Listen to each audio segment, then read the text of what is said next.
welcome to Lynchian Picks on Coffee Nick's Movie Picks, a members-only collection venturing into the dreamlike world of David Lynch films and black damn fine coffee. You are listening to part 4 of 10, and in this episode, I will be joined by special guest Harrison Doyle to talk David Lynch's Blue Velvet. Our black coffee pairing for today is the Hawaii Kona Pride 2025 blend from Roasting Plant Coffee. Please take a seat, stay a while, and let's talk David Lynch over some black coffee. Hello, hi. This is a special episode for many reasons. Reason number 1, and most importantly, this is a special episode because I will be joined by a special guest, Harrison Doyle, later on in the episode, which I'm very excited about. When I think about movie people in my life, he is in the top 2 of those people. The other person in that top 2 is Reese. Harrison Doyle is one of the primary movie people in my life. I value his opinion on movies like no other, and he's also a creator of film, which I think is quite special. And he is extremely dedicated to film. I mean, he just moved out to Los Angeles and everything, and he's gonna make it big in Hollywood. So I am very excited to have him on this show once again. I had him previously on the show, and that episode was for Twin Peaks Fire Walk with Me. When I also think about, I guess he's in the top 1 David Lynch friends I have. He is the person that started all of this, really, which is kind of crazy to think about, but he was convincing me to watch Twin Peaks, to rewatch Twin Peaks, because I watched it years ago in high school but never finished it. He convinced me to go back into Twin Peaks and just watch the whole thing, and it led to me exploring all of these other Lynch films and just developing this huge interest and fascination in Lynch, and he kind of just guided me through all of that. So he is honestly, if I had to name one person to thank for this whole series, it would be Harrison. So it is quite an honor to have him on this episode. He'll be joining us after the coffee review, but he is the reason for the season. Let it be known. Harrison Doyle, the reason for the Lynchian Picks season. Now, like I said, this is a special episode for a variety of reasons. So Harrison is number 1. Number 2, this episode is going to be about 2 hours long. So strap in. I hope you don't mind that. We're going to have a good time. Like I said, Harrison, he's a good time. We're going to have a good time. Reason number 3 is that I'm making this episode available on both the main Coffee Nick's Movie Picks channel and the Patreon one. Normally, this is a part of The Coffee House, which is my Patreon podcast. And in the Coffee House, I have different series. And the series I'm doing right now, if you are not listening as part of the Patreon, the series I'm doing right now, we're going through every single David Lynch film. So, since this is such a special episode, I wanted to kind of make it like a preview into the Coffee House, make it available to everyone. So if you like what you hear today, please know that I do this a lot more. This comes out every other week on off weeks from the main show. So if you like what you hear, please consider joining the Coffee House. One other thing, it is completely free. Even though it is a Patreon page, I do not charge anything for you to join. I want everyone to be able to enjoy these episodes because I put a lot of work into them. So it's completely free. You can tip me if you would like. That's optional though. It unlocks you some bonus perks, by the way. And this also is a special episode because it's celebrating our first ever paying member, who I will name later. So lots of really cool things happening. And just a small note for those listening on the Patreon page, thank you for joining, and I'm so happy you're here. And please enjoy all of the other David Lynch episodes. There are quite a few more to come. I will probably release one other David Lynch episode on the main channel at some point during this series, but since Blue Velvet is such a well-known film, and for all of those other reasons I just went over, I was like, why not? As I was saying, This episode is shaping up to be about 2 hours long. The whole portion with Harrison that I recorded with him, that was recorded back in March. So just to give you guys some context, some behind the scenes, just because I know we do mention a few things that are definitely dated by now. We recorded this right before he moved to Los Angeles. He is now in Los Angeles. He got there safely. Spoiler alert. And he's living his best life out there. So you are listening to present day Nick right now, right after the coffee review, the Now Brewing. You will be listening to Nick from March of 2025, which I must say is a very, very different Nick than Nick of July 2025. And let's unpack that a little bit. That, it's deeply concerning how much change one is able to go through within 4 months in the year 2025. A lot has happened since that time. It was a lot of bad things. But of course, there have been a lot of good things scattered in that time. Not saying everything is bad, doom and gloom, whatever. Much like this film, there is good in the evil, and there is evil in the good. The roaches crawling under the grass, the robin with the little roach in its mouth. We'll get into all that. Let's get into this. We have a lot to cover. I don't want to prolong anything more than I usually do. In other news, before we get into everything, this will make a lot more sense when I say this. I've had 2 Bold Rock crushes. And I've been a little bit out of my element, so 2 is enough to kind of like give me that little buzz. So I'm going to jibber jabber a bit until the March 2025 part happens. So bear with me a little bit. But it's a nice buzz. It kind of frees my senses a bit, and I'll speak more openly throughout this segment. So Now Brewing, this is a segment reviewing coffee as black as midnight on a moonless night. Now Brewing in today's episode is the Hawaii Kona Pride 2025 blend from Roasting Plant Coffee in Washington, D.C.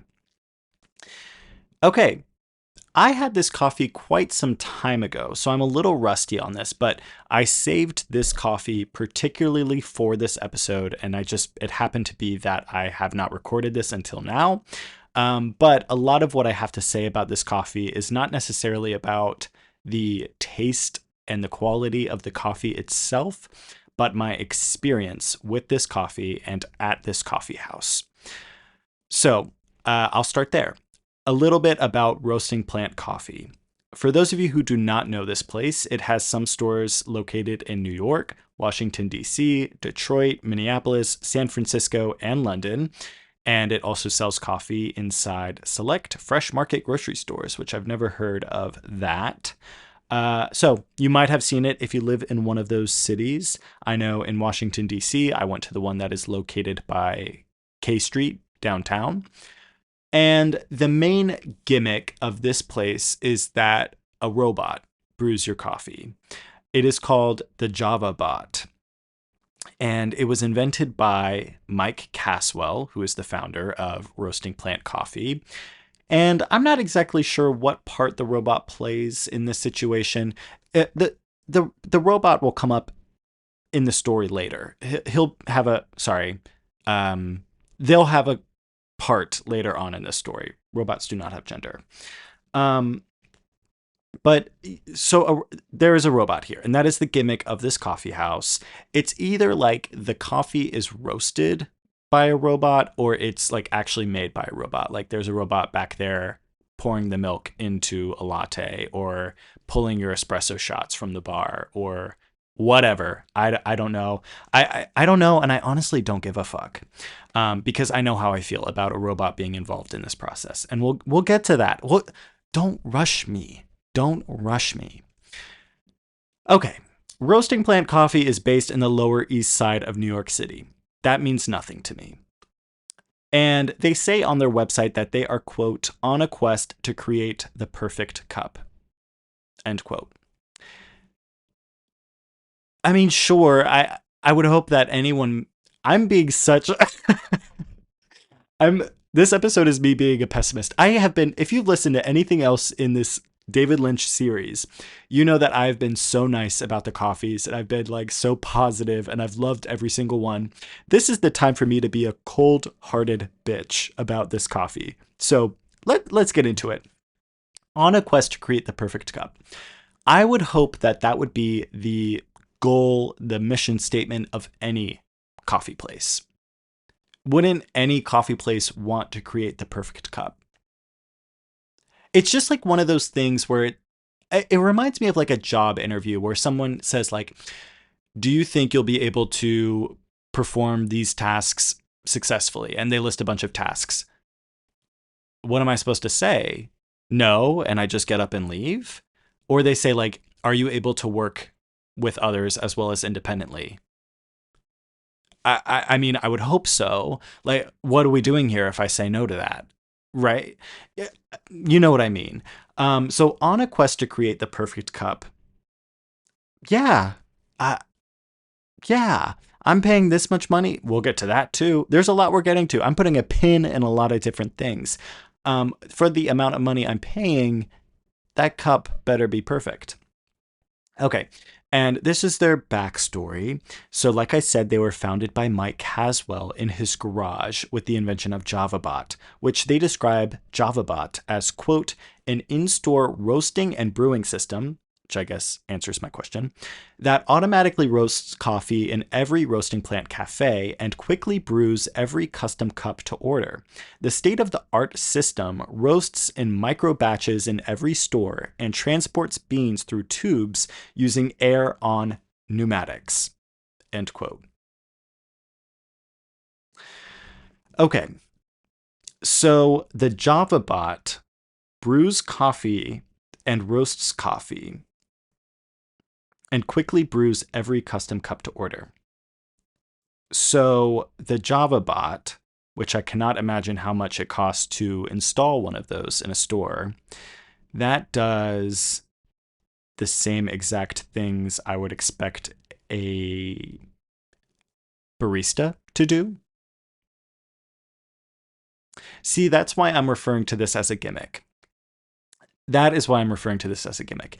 And sure, maybe the Javabot is coded in a way that leaves little room for mistakes. And maybe that's why they say their mission is striving for perfection. But much like films, I think the beauty of films, especially, oh my gosh, how perfect I'm bringing this up, especially David Lynch films and David Lynch projects, larger projects like Twin Peaks, specifically Twin Peaks: The Return, part of art is the human error within it. And I'm not saying I want to go to a coffee shop and have my latte fucked up or something. Like no, I don't want that. Like, and I want movies that I go see in the theater to be great. But part of what makes the film going and coffee going experience fun is that not everything is as great as the thing you had before. And I don't know, if every movie were like Lady Bird, then Lady Bird wouldn't be special anymore. You know, and that's part of the. If every movie were as good as Lady Bird, every cup of coffee were as good as perfect, why would I have this podcast? Chew on that.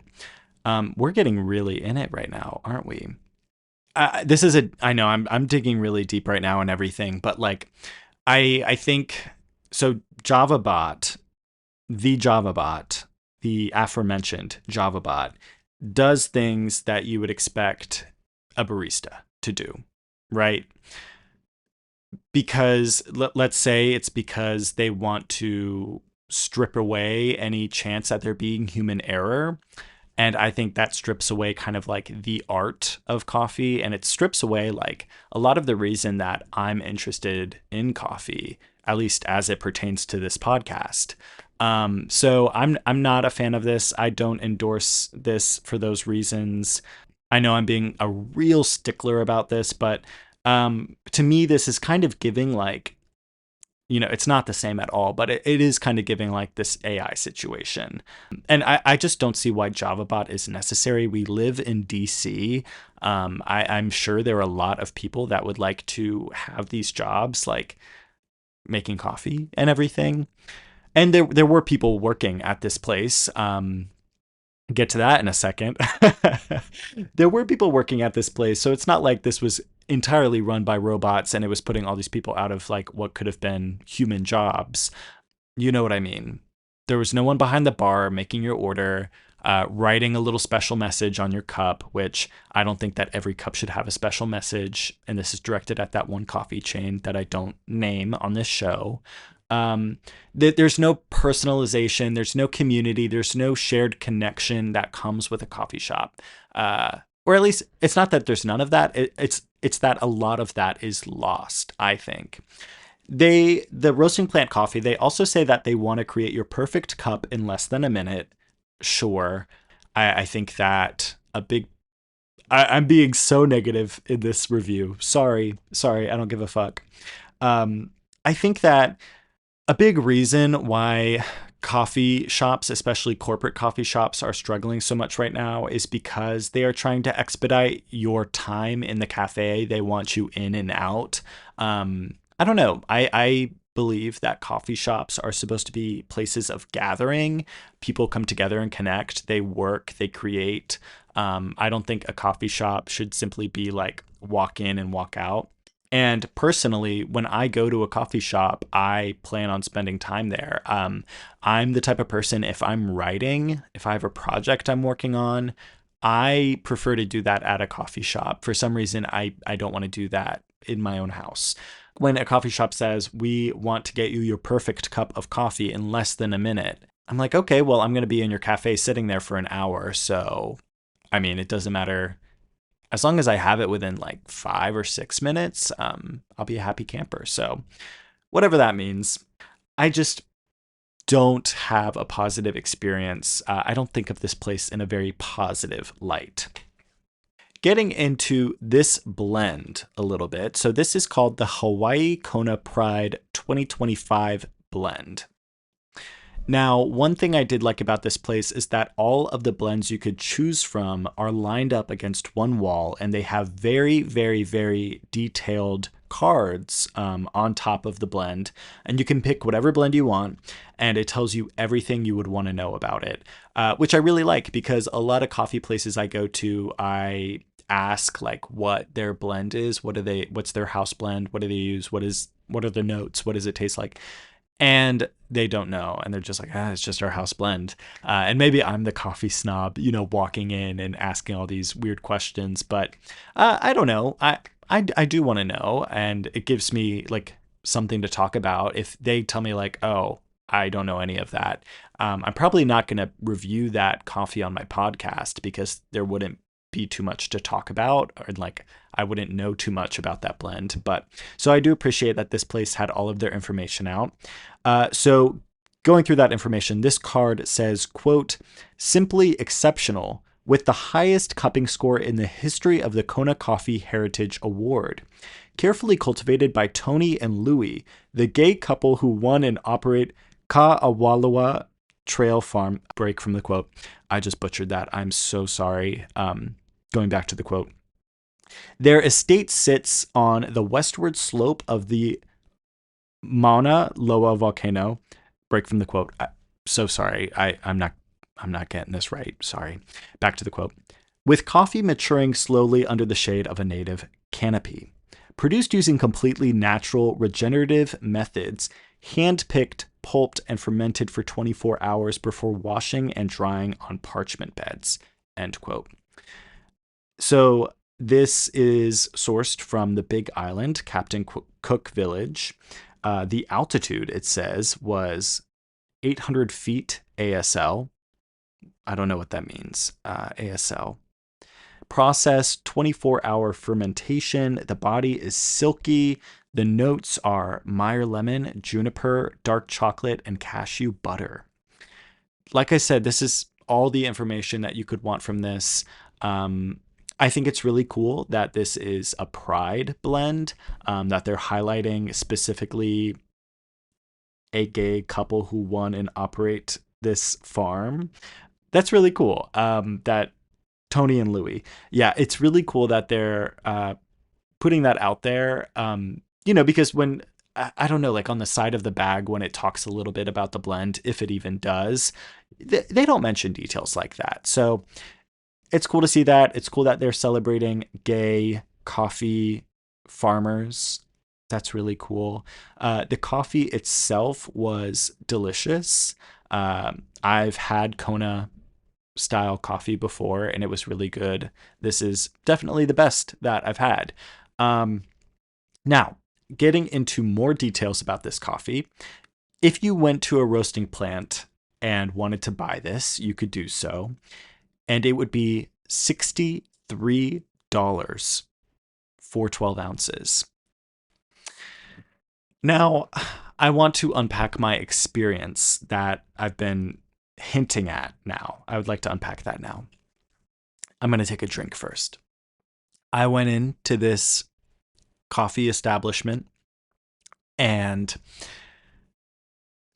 with the intention to treat myself to a budget-friendly cup of coffee.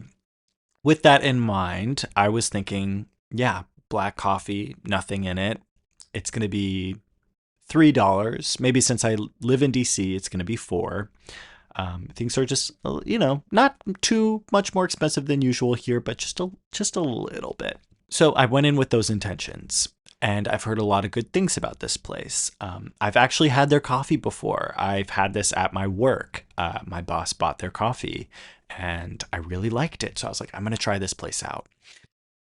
And I went in, I saw their wall with all of these different cards on it, and I read through all of them. I thought that this one was really cool. Did not see the price. I was like, oh my gosh, gay coffee people. I love that. I'm going to support that. And I waited in line. I went up to a human who was working the cash register. And the customer service was not great. It was not great. There was no sort of like, I don't know, warm kindness that you would expect from like a good coffee shop. And in the world of customer service, I understand that. If someone cannot necessarily be at their best, I understand that. I've been there. I told this barista that I would like to do the Hawaii Kona Pride 2025 blend. And he didn't say anything. He just put it in. And there's a little screen in front that pops up with like what items you ordered and the running price that you have, the running total. And it said $7.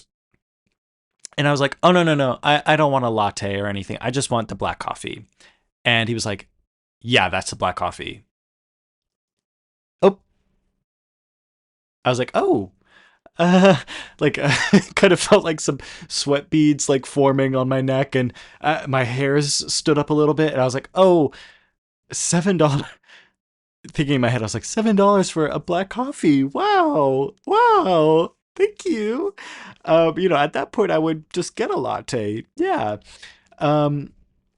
So I was like, oh, and I was like looking to the board with all of the blends that they have, and I was like, maybe I won't do that one. I just chose like one I saw. I'll just do this other one. He was like, no, you can't change it. I just sent it off to the robot. Oh, who? You sent it to the yeah, right, to the robot. Okay, and I was like, oh, well, could you could you change it with the robot? And it's like, no, I can't. Oh, okay. And I was like, well, I haven't paid yet, and I have to be honest, like I really can't and would like to not pay $7 for the coffee. And I was like, I just don't think I will take it today. I'll go somewhere else. And he was like, it's fine. And he put in the one I tried to order instead of the Kona one. And it was $4. And he just gave me the Kona one anyways, which was very nice of him. And, maybe he did have really good customer service. He was just presenting in a very cold way. And that's fine. I'm not putting anything on this barista. And I will say it is hard to get like a vibe for the customer service at this coffee place because I only came in contact with this one person, and it wasn't like I could also base my experience with Roasting Plant's customer service off of other baristas because they got Mr. Javabot back in the back. And there is no customer service with a robot, I think. And the coffee itself, tasting the coffee, it's really good. This coffee was delicious. And upon reviewing the card once again, I saw that it is a reserve blend. And I did see that the price is a lot more than typical black coffee that you would get. So I do understand that this is a higher quality luxury product. I did not know that when ordering this coffee. And I'm not saying that this coffee is overpriced at all. I know nothing. I know nothing when it comes to pricing coffee. I barely even know how to review coffee, let alone pricing it. I don't know what factors go into that, especially today with all sorts of like stuff about importing, exporting, and all that. I don't know anything about that. So I am not one to say that that coffee was overpriced. I can just say that that is out of budget for me. It's not quite like within my bracket. So I give the coffee itself a Nick pick, but as for my experience at Roasting Plant, I give that a very, very much a Nick mix, I guess. Maybe a Nix with an N. I don't know. I didn't have a good time at the store, and I would never go back. We'll never say never, but I don't know. I would not go here on my own accord, I think. Especially knowing what the pricing can be like, it just seems like not quite for me right now. But I do enjoy that this place is striving for greatness, I guess. And I enjoy that they are highlighting gay coffee growers, gay coffee farmers. I think that that's cool. Javabot, not a fan, I don't think.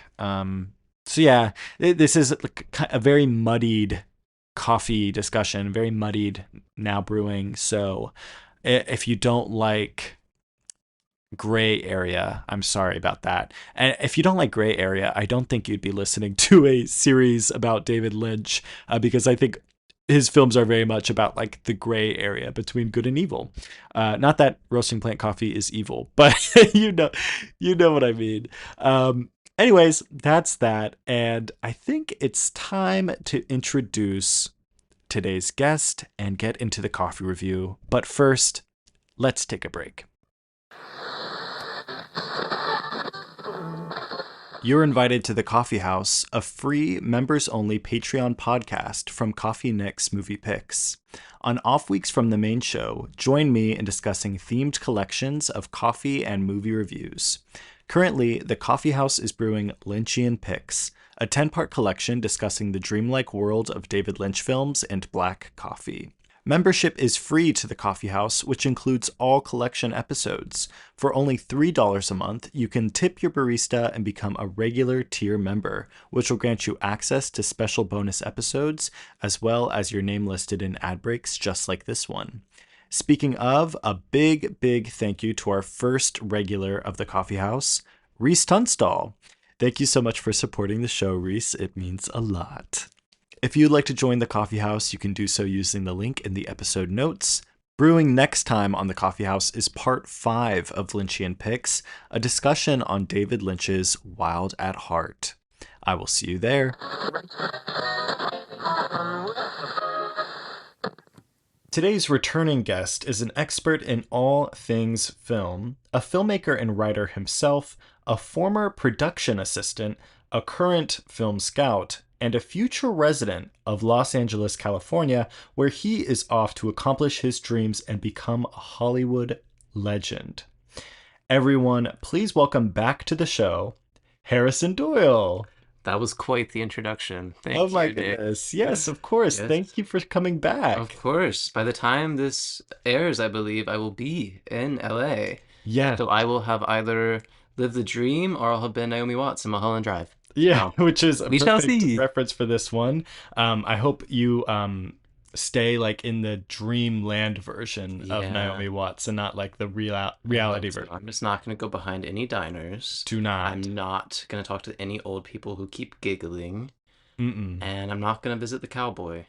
Yeah. And I think I'll be good. Well, like, I think that's about it. so at this point in time, you're driving there and you do have an apartment that you're going to be paying for yourself. So Yep. you're already like differing yourself from Naomi Watts' This is character, true. who has like everything lined up. This is true. It's a So little different for me. you're already making your own way, Yeah. which is great, which is great. Thank you so much for coming on to the Of show course. today. It's my pleasure. Yes, I had the idea for this David Lynch series on the podcast for quite some time, and several names came to mind. One of the very first names I thought of was you. Everyone who has listened to this show, even just one episode, knows that I talk about Twin Peaks exhaustively. And I've always been a fan of Twin Peaks, or I guess not always, but since high school, I was a fan. You got me back into it, and you kind of just like opened me up to the world of David Lynch, which was a door that was kind of locked for me for quite some time. And it just kind of opened the blue box, so to speak. Hey, Yeah. the reference. So you just are meant to be on this series, and I'm very Oh, happy to have you here. well, thank you. I Yeah. appreciate it. So pre moving to Los Angeles, how's Yes. everything going? How's Oh, life? things are going, you Hmm. know. Um, I worked on a little film last year called Golden, for about Yes. 7 or 8 months. Which, when you were last on this show for Twin Peaks Firewalk with Yes. Me, you were currently in production for that Yes, I movie. think we were still pretty early on. Yeah. I think I still had like 6 months left at that point. Yeah. And at that Um, time, it was known as Atlantis. yes, the Mhm. former title was Atlantis. It was a musical, produced by Pharrell and with an all-star cast: Kelvin Harrison Jr., Divine Joy Randolph, Missy Elliott, Janelle Monáe, Quinta Brunson, many more. Mm. Jabuki Young White. Shout out to Jabuki, Jabuki. my best friend. You got that Um, Chipotle with I Jabuki. did have Chipotle with Jabuki. Yeah. Lovely person. But recently, the news has come out that the film will not be getting released due to creative disputes between producers and the director. So that is quite sad for everybody involved. Yeah. Um, but hey, it's showbiz, baby. Life will go on. Yeah. On to the next, I Yeah. suppose. On to the next Um, big thing. yeah, but I really do wish people could have seen it. There were some beautiful sets, some great performances. So hopefully it'll see the light of day somehow. But it is very unfortunate for any film to get just completely scrapped, even after it production is like completely finished. Um, it's very upsetting. And a big like through line of my podcast, weirdly enough, is like these scrapped movies that no one will ever get to see. Batgirl being Hmm. one, Coyote versus Acme being the other. And I never would have thought that Golden would have joined them. Who would have known? It's kind of poetic in a way. I think, yeah, I Yeah. remember us talking about both of those movies right at the start of this production. And so Yes. you just never know. You never know what's going to be the one. Yeah. Um, but yeah, it's quite unfortunate. Everybody worked very hard on that, and I think regardless of the quality of the film, I think everything should be released, given the effort put in. Yeah, even just drop that stuff on Let's Max or drop it. Hulu. Like, Just put it on a streaming service. yeah, It even can't if be it's just like bad. uh unedited, like kind of like deleted scene vibes where production wasn't finished. I wish that they could at least release some of the musical numbers.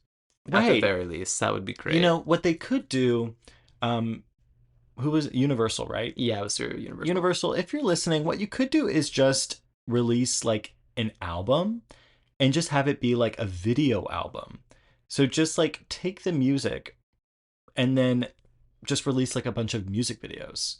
And it could even be like a series on like a streaming service. Like several episodes, however many numbers are in the movie, just make Yeah, those into episodes. I would love to see that. It doesn't even have to have I like a definitely through think line it would be story. possible to do that too. Yeah, Yeah. I mean, there has to be a bunch of like red tape and everything, but like make it happen. Make it And then happen. just throw in like one scene with like a certain person that plays a mailman.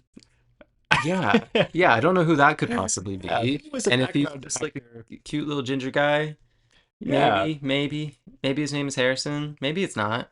maybe I it's don't not. know. I don't know. I don't know anything about this movie. Yeah. What are you I talking want about? that footage, Universal. Yeah, Give me the footage. give him his footage, please, please. That was my moment. And you, of course, also have all of your films that you're working on right now. You have like a lot of scripts. Saoirse Ronan, Very halfway, sure Sharon coded halfway through the short film halfway script. finished short films. So how are those going? They're going pretty good. No, I've been working pretty regularly on this one feature length script that I will not give away for free. Yes, don't do it. No, I won't. But no, it's going well. This is my fourth feature that I've been writing Uh, now. So I'm starting to get into a bit more of a pattern with it. Um, Feeling like a pro. I think this one's gonna be the one. yeah, This one's getting me that Oscar, babe. yeah. And if it's the one I'm thinking of that I know a little bit about, it's very exciting and it makes me sick to my stomach in all the best ways. Am I thinking Similar of the to right our one? movie today. Yeah.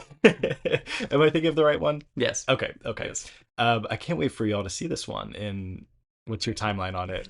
Oh, who knows? It's going to be like 10 years, maybe 20 years from now. 10 to 20 years. In 20 years, some person on whatever social media platform is existing in 20 years is going to find this podcast and clip Triple this. X, Be the like, social this is media what he was platform. talking about. Not triple eggs.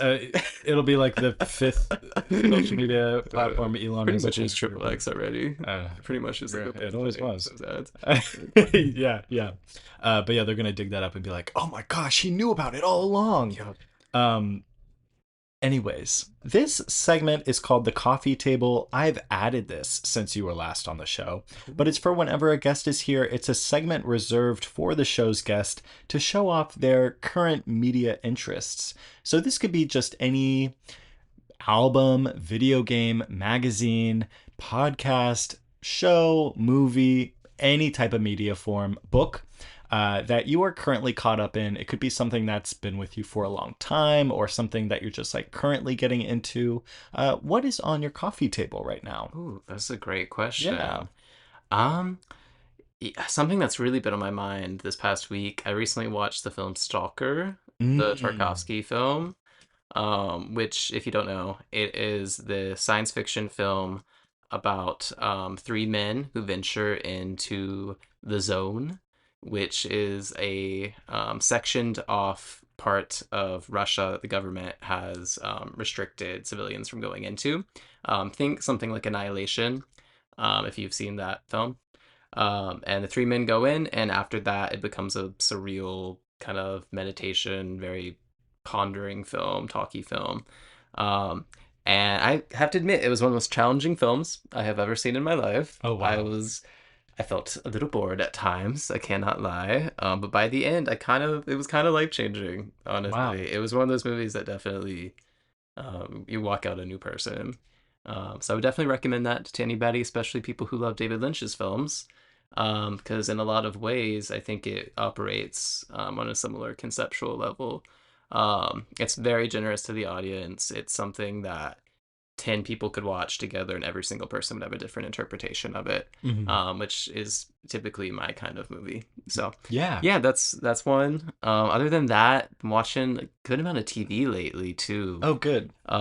Severance, been watching that. Yes. Real Which confused. we are recording this. This will probably come out months later. We are recording this in March. It's March, right? Yeah, March. Sure. I just had Reese on the show. I just had Amaya on the show. They both are also watching Severance. So Okay. you're like timing it completely right. So you're kind of Yeah. on the Severance bubble right now. Really having a moment. I Yeah. feel like everyone's watching it. It's like a new sort of water cooler Yeah. TV show, which we haven't had in a long time. Yep. But continue. You have Severance on the table. Severance, been watching White Lotus, which I've been enjoying. I enjoy every season of the show, even if I'm not fully feeling the incest storyline. I've also been watching way too much reality TV to decompress ahead of my move. I've watched like 3 recent seasons of Project Runway, Um, yeah. Drag Race, Love is Blind. Terrible season for any of those who watched. I have to say, I'm sorry. I'm sorry to Wisconsin, Minnesota. I think it was Minnesota. The Bachelor, also a bad season. I Um, heard.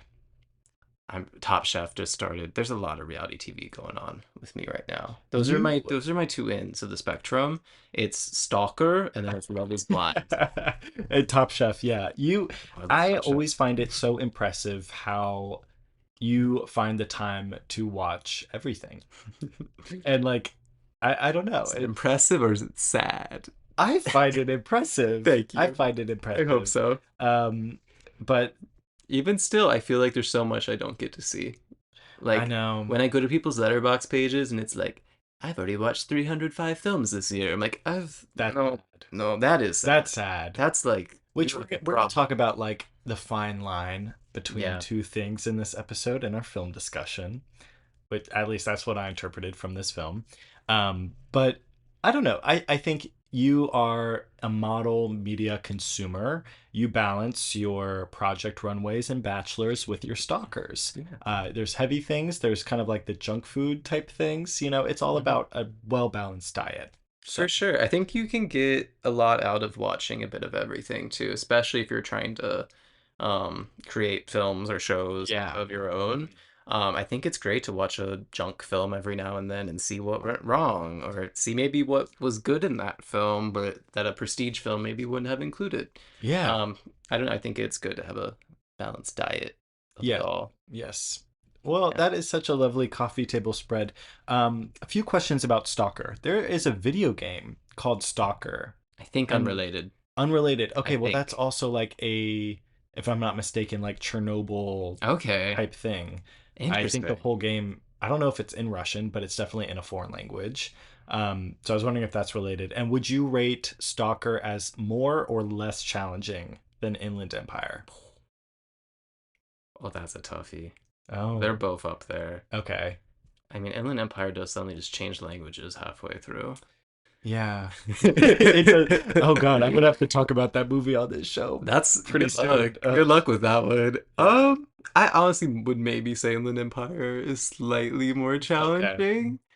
But it is pretty close. I For a lot of Stalker, I was like, this is beautiful.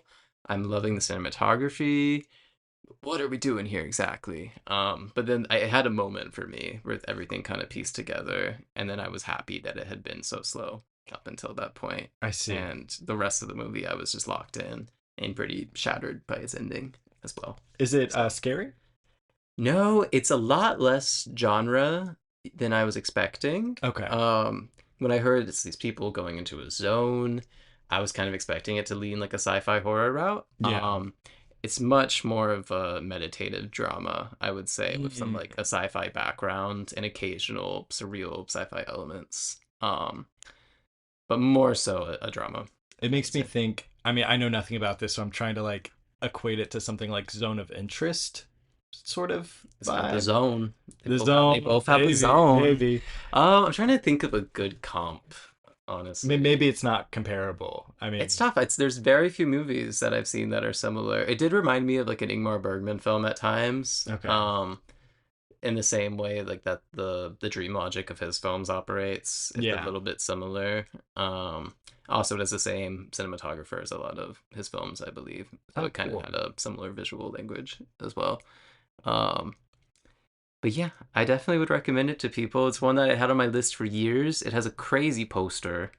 It's got Ooh. this wacky face on it, which I love. This is the one. Oh. It looks like what's that Marvel character? Mod. Yes. It kind of looks like Modoc? Modoc. That's what it is. Yeah, It's kind of giving interesting. Modoc. I was always so fascinated by that poster. It's kind of why it had been on my list for so long. Wow. Yeah.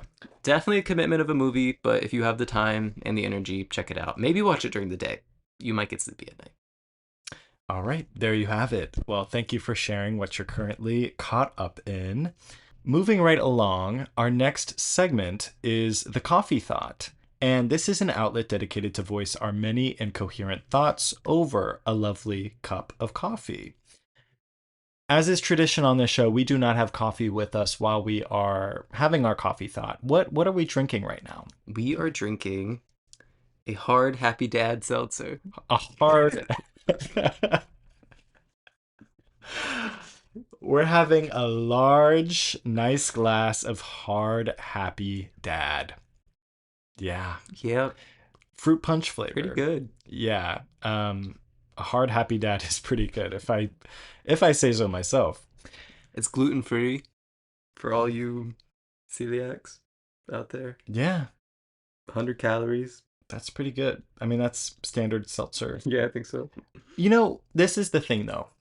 When I go to the grocery store, and again, I'm recording this in March. I don't know what has happened to pricing in grocery stores when I release this. When I go to the grocery store, high noons are great. I love a high noon. They're good. Sure. They're a nice seltzer. Sure. Why is it $30 for a 12 pack? And then I turn over my shoulder and I look one spot next to it. There's a 12 pack of Happy Dads, maybe even a 16 pack. They come in pretty big things. That's $16. There you go. It's literally half the price with equal to or more cans. It's all about branding. It is. High Noon just has those pretty looking cans. And High Noon, they won that award that one time. I don't know. I heard about it when What I was in award? college. They were like, drink of the year. I don't even know. And Is that an award show I can watch? I love an award show. I know. Another Maybe one. the Seltzer Awards. And I think it went to their heads. It Okay. went to their heads. I think you're right. And if we're talking about aesthetics, I actually prefer hard Happy Dads. It's a very it's like a PBR. Oh, Yeah. we'll get into PBR We will get in into this PBR. episode. Yeah. It's just very timeless. It's very retro and It is. I don't know. It does kind of look like a drink, like a movie prop drink Yeah. in a way. Like on sets they'll make like a Coke, but instead it's like has like the red and white logo, but instead it says something different. Yeah. It's kind of giving that, but in a way that I find comforting. Yeah. It's nice. There's almost no label. It's very stylish but simple. Yeah. And that's my coffee thought. That's mine. You have one, Harrison. What is too. your coffee thought for today? I'm a little worried about the feedback on this one. I can't lie. I feel like I'm coming at somebody that we all adore and who I adore. Yeah. But Nicole Kidman, here we go. You gotta take a break, babe. You gotta take a little break. You've been doing a whole lot these last few years, and some of it, great. Really enjoyed Baby Girl. I enjoyed the show Expats. But guys, there's the thing. I'm kind of forgetting a lot of the other things she's done because there's just been so much. I recently saw the trailer for this film Holland, directed by Mimi Cave, who did Fresh. A movie that I actually quite liked. Yeah. But I watched it and it just felt like a fake movie. And so many movies this year feel like fake movies, but that's another tangent. Yeah. And I watched it and I was like, why did she choose to work on this straight to streaming film? Obviously, she has put in a large effort to work with a lot of new directors, a lot of female directors. So that's a big part of Right. it. She wants to get projects out there. But I do worry she's hurting her commercial value in a way. Yeah. And she's one of our greatest actresses. I mean, she's one of my favorite actresses of all time. You have films like Dogville, To Die For, The Others, Killing of Sacred Deer, The Northman. Like she's Eyes got Wide Shut. Eyes Wide Shut. She Yeah. is an incredible filmography. Birth is a great one you should all check out. But I just feel like in recent years, between all of the TV stuff and all of the film stuff, we're a little oversaturated with Nicole Kidman at the moment, and the AMC ads. No disrespect. Yeah. Great. But especially the TV stuff. I think some movie stars should not be on television. I would Period agree blank. with that. Like she's on that show Lioness, the show that the Yellowstone guy, I haven't even heard of that. because you're not in the Midwest and you're not 45. And I maybe have not heard of that, and that's like a sign Yeah. of like Exactly. your argument. Yeah, and she was in that show The Perfect Couple this past summer, That either. which I watched a couple episodes of, and it was just kind of like a White Lotus knockoff kind of thing. which was somewhat entertaining and watchable. But again, I just had myself questioning, why are you here? Why are you wearing these really bad wigs?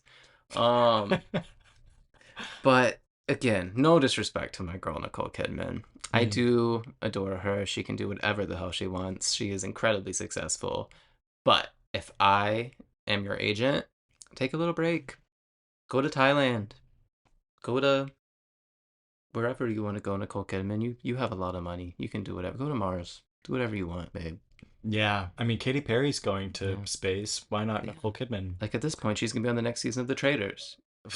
Oh, but I would gag. I would Yeah, gag. unfortunately, though, people would eat that up. I would. Um, So that's it. That's my coffee thought.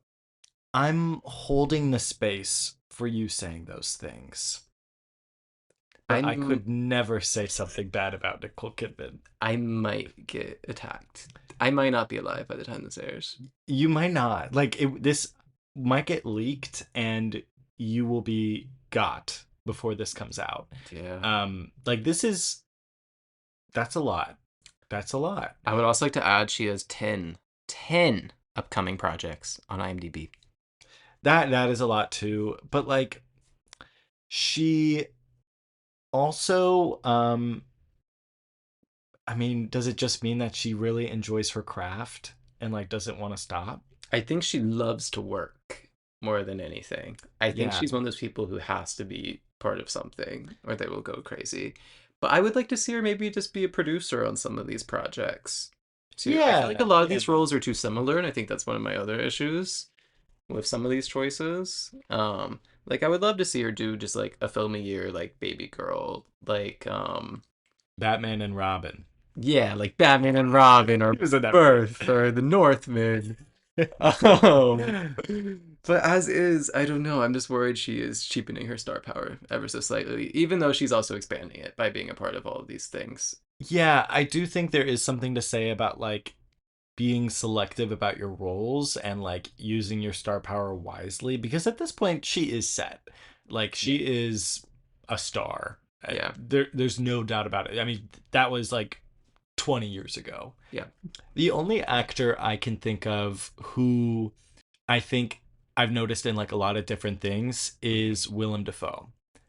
But I would never say he's in too much because I deeply Yeah. enjoy seeing him in everything. I would agree with that. I will say there's always like one or two movies he has a year that nobody knows about. Like you'll Yes. always have like some like random project. You're like, he was in that? Yeah, That's like, crazy. there was that one a year or two ago, which nobody talked about, where he was like locked. He was a burglar, like locked in a Inside. room.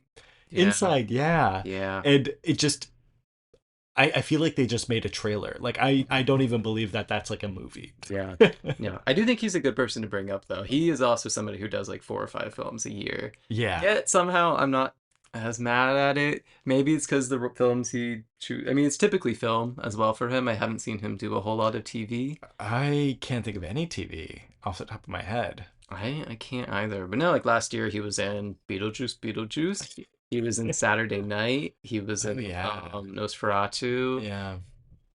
And I feel like there was a fourth one. Um, he stays working, but I'm always happy to see my favorite grandfather, Willem Dafoe. Well, what do you think the difference is? Do you think it's Think like he is more selective than Nicole Kidman? Because you mentioned like Nicole Kidman's kind of in all these like with love in my heart straight to streaming movies that are just not as high quality. Is that it? Is that what bothers you?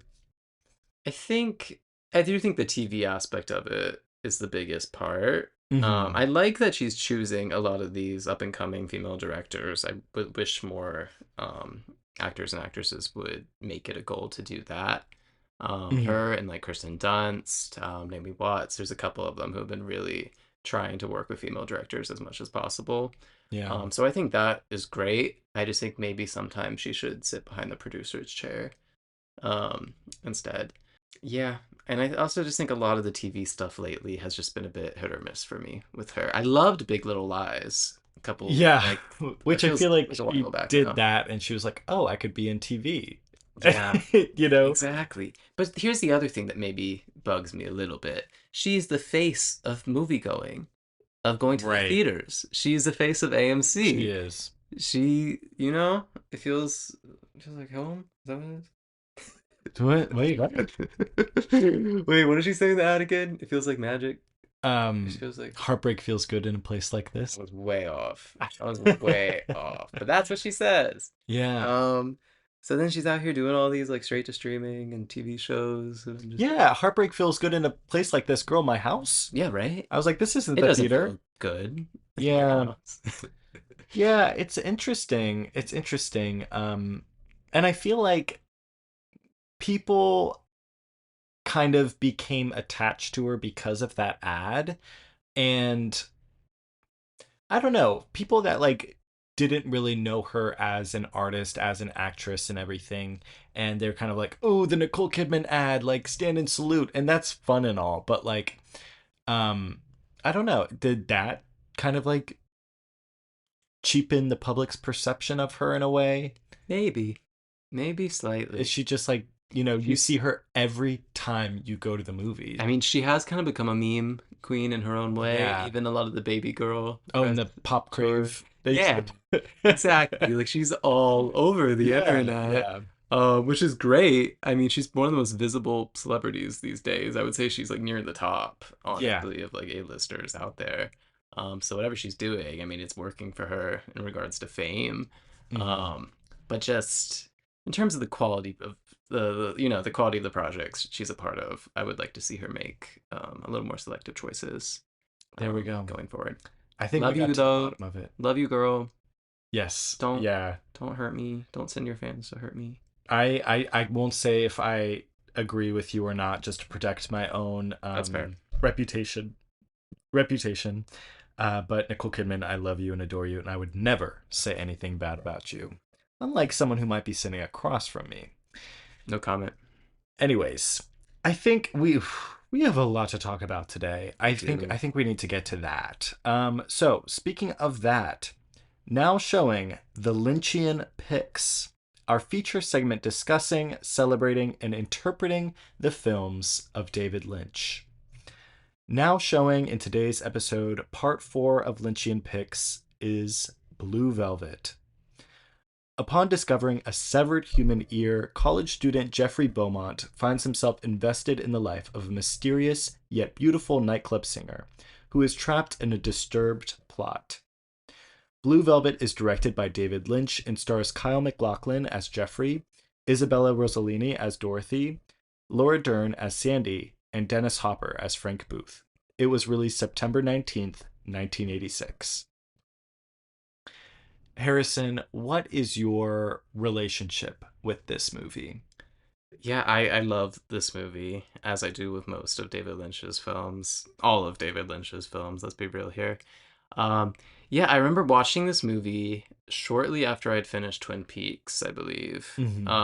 And I remember I watched it when I went home to take care of my parents' pets, and one night I put it on and I was like mesmerized by it, like I am by a lot of his movies.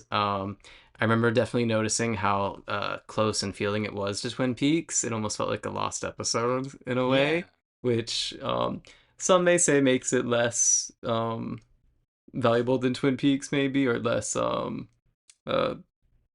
maybe less substantial. But I still enjoy the film so much on its own merit, and I love these characters. I love the ride that he takes us through. Right. Um, every time I've watched it, and I've probably seen it 4 or 5 times now, I have been horrified for the final 45 minutes, as well as the scene early on.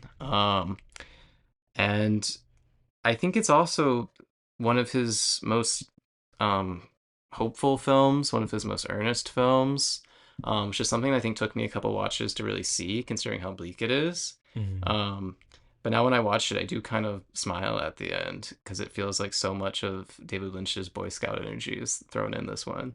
Yeah, Yeah. yeah.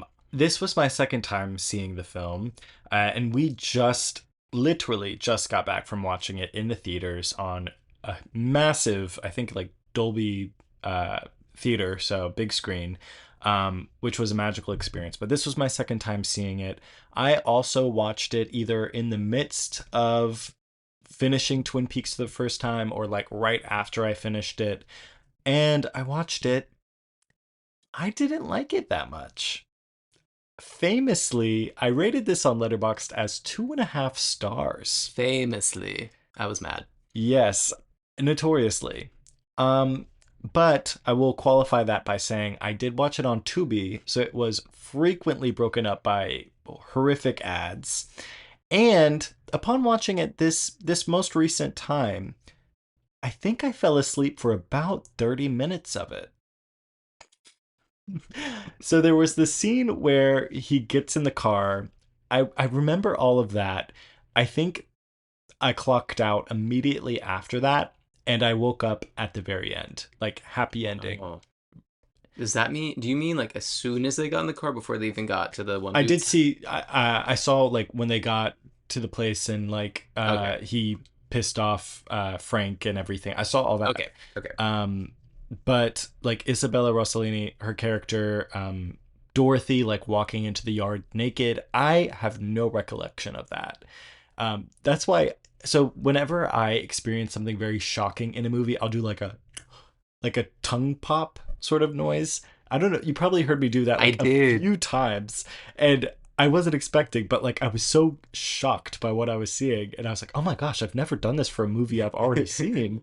So that was my experience. This was a completely different experience watching it this time in the theater, like kind of knowing David Lynch a lot better, and just having a better perception of his films. I feel like I was able to sort of have a better relationship with this movie. You mentioned Boy Scout energy, so let's get into kind of like our plot and our main character here, who is Jeffrey Beaumont, played by Kyle MacLachlan. Kyle MacLachlan. Kyle MacLachlan. You and I have something in common here. The little earring. That little That earring. little earring The does so little much. earring. The hair. The hair. The outfits. The We'll, all black yeah. outfits. His We butt. could continue. I was gonna say we could continue, but you got to it. Really cute red plaid boxers that I kind of wanted. So this is a really interesting story and character in that like this character is just kind of like that unemployed friend on a Tuesday. Like he really just doesn't have like a drive, except for like he finds this ear and he's like, I have to understand why this ear is here. In a way, he's almost like Lynch's audience, where they're like, I have to understand what this means. um this character that like desperately is seeking closure in a way, or seeking for a setting that he can intervene in, or wanting a setting that he can like watch. um what do you think about Kyle MacLachlan's character and just like kind of this inciting incident for him? Yeah. I mean, at the movie's core, it's kind of a movie about coming home from college for the first time and Yeah. seeing everything that's changed and seeing your hometown in a new light. Um, the setup is that he is a like a freshman or a sophomore in college, and his dad has fallen ill. I'm not sure what he's got going on. It's kind of like that David Lynch thing where it's like, oh, he's sick, but he makes it like really horrifying. And he's like, you're just watching this man with like a tube going down his throat try to It's rough. breathe, and it's like, okay, why do we need to see this for so long? Like you start panicking kind of. Yep. Yeah, but continue. Exactly. So he comes back home to take care of his father and work at his shop while he's in the hospital. So like you said, he's very like aimless on Mhm. arrival. But he also just feels he's just drawn to this mystery. He's drawn to this something in his town that he has not quite seen before. I do think that was very relatable to me when I first watched it, because I'd Yeah. watched it while I was in college. Um, and that idea of being back where you had spent your whole childhood, but it just looking differently and things feeling off, I find very relatable in the film, and kind of wanting to figure out why that is. Right. Um, but yeah, he's a very interesting character. In a way, he's kind of a loser. I mean, he's like going to see this high school girl and like Yeah. stopping by her high school all the time to pick her up and like go to lunch and stuff. But he's also Kyle MacLachlan, so he's very charming and sweet. Yes. And I mean, I love the character of Jeffrey Beaumont. And like a loser in the way that he did the chicken dance in front of this girl he's interested in. So it's like, oh, okay, he's very goofy. He's very goofy. But no, I think like you said, I really think his character kind of um is a stand-in for the audience as well. That core scene of the film where he's in the closet watching everything go down. We are Right. in his eyes there. Right. We are part of this kind of voyeuristic action where we're watching this horrible thing occur and we don't know how to react. He doesn't know how to react. But like him, we want to know what's going on. We want to understand the mystery, like you said. Yeah. I mean, something like one of the first things you learn in film school is like the camera is a person. And so, like, a lot of the times we are seeing things through Jeffrey's eyes.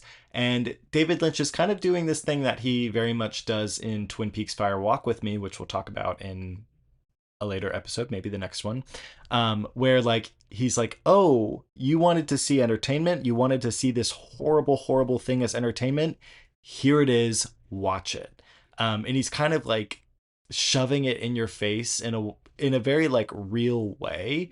And us, much like Jeffrey, are very shaken by what we're seeing, and almost like, we thought we were getting into kind of like this swoony, dreamlike romance and like, oh, childhood home and like small town and everything, but like really it like these grisly, like horrific things are happening right under Yeah. your nose. I mean, this is in on the same street or something like Yeah. as Jeffrey's house. Yeah, something I love about the movie is there's all these like elements of conventionality and like a typical high school film within this movie. Like Mm. you have Sandy's boyfriend chasing them at the end and being like, "I'm gonna beat you up for taking my girl," and like Yeah. they're in a totally different movie than Jeffrey is in at this Yeah. point. Mm. And they're part of this like kind of like high school comedy kind of thing while he's going through the worst experience of his life that will change him forever. Also, something I picked up on this time around in the very opening scene, it shows a TV screen in the Beaumont household, and it's a gun coming into frame. Mm. So it's kind of showing us violence on screen and how we're fine watching it on screen because it's so distant and like sanitized for us, similar to what he's exploring in Fire Walk with Me. Um, and that violence is intriguing and almost exciting to us from a distance. But as soon as we get close to it, our relationship to violence completely changes and we realize just how horrible the truth really is. Right. And I feel like Fire Walk with Me is sort of like that idea extrapolated into like a movie Yeah. and a TV show, multiple TV shows. Yeah. He kind of like went into this thing where it's like, oh, so that like one girl that's sort of dead every week in like your favorite procedural crime drama, like let's make the whole story about her. But we'll that's being saved for another episode. But yeah, this one, there really are two stories happening. And I noticed like Jeffrey is torn between these two women. He's torn between Sandy, played by Laura Dern, and then Dorothy, played by Isabella Rossellini. And they very much feel like opposites of each other. Yeah. Isabella is, sorry, I always refer to characters as the actor's name, and that's not good. I do too. Dorothy is very much this woman who is a victim of the horrible things of this town, and she sort of has learned to live in the dark, which I think is something that's said multiple times throughout this film.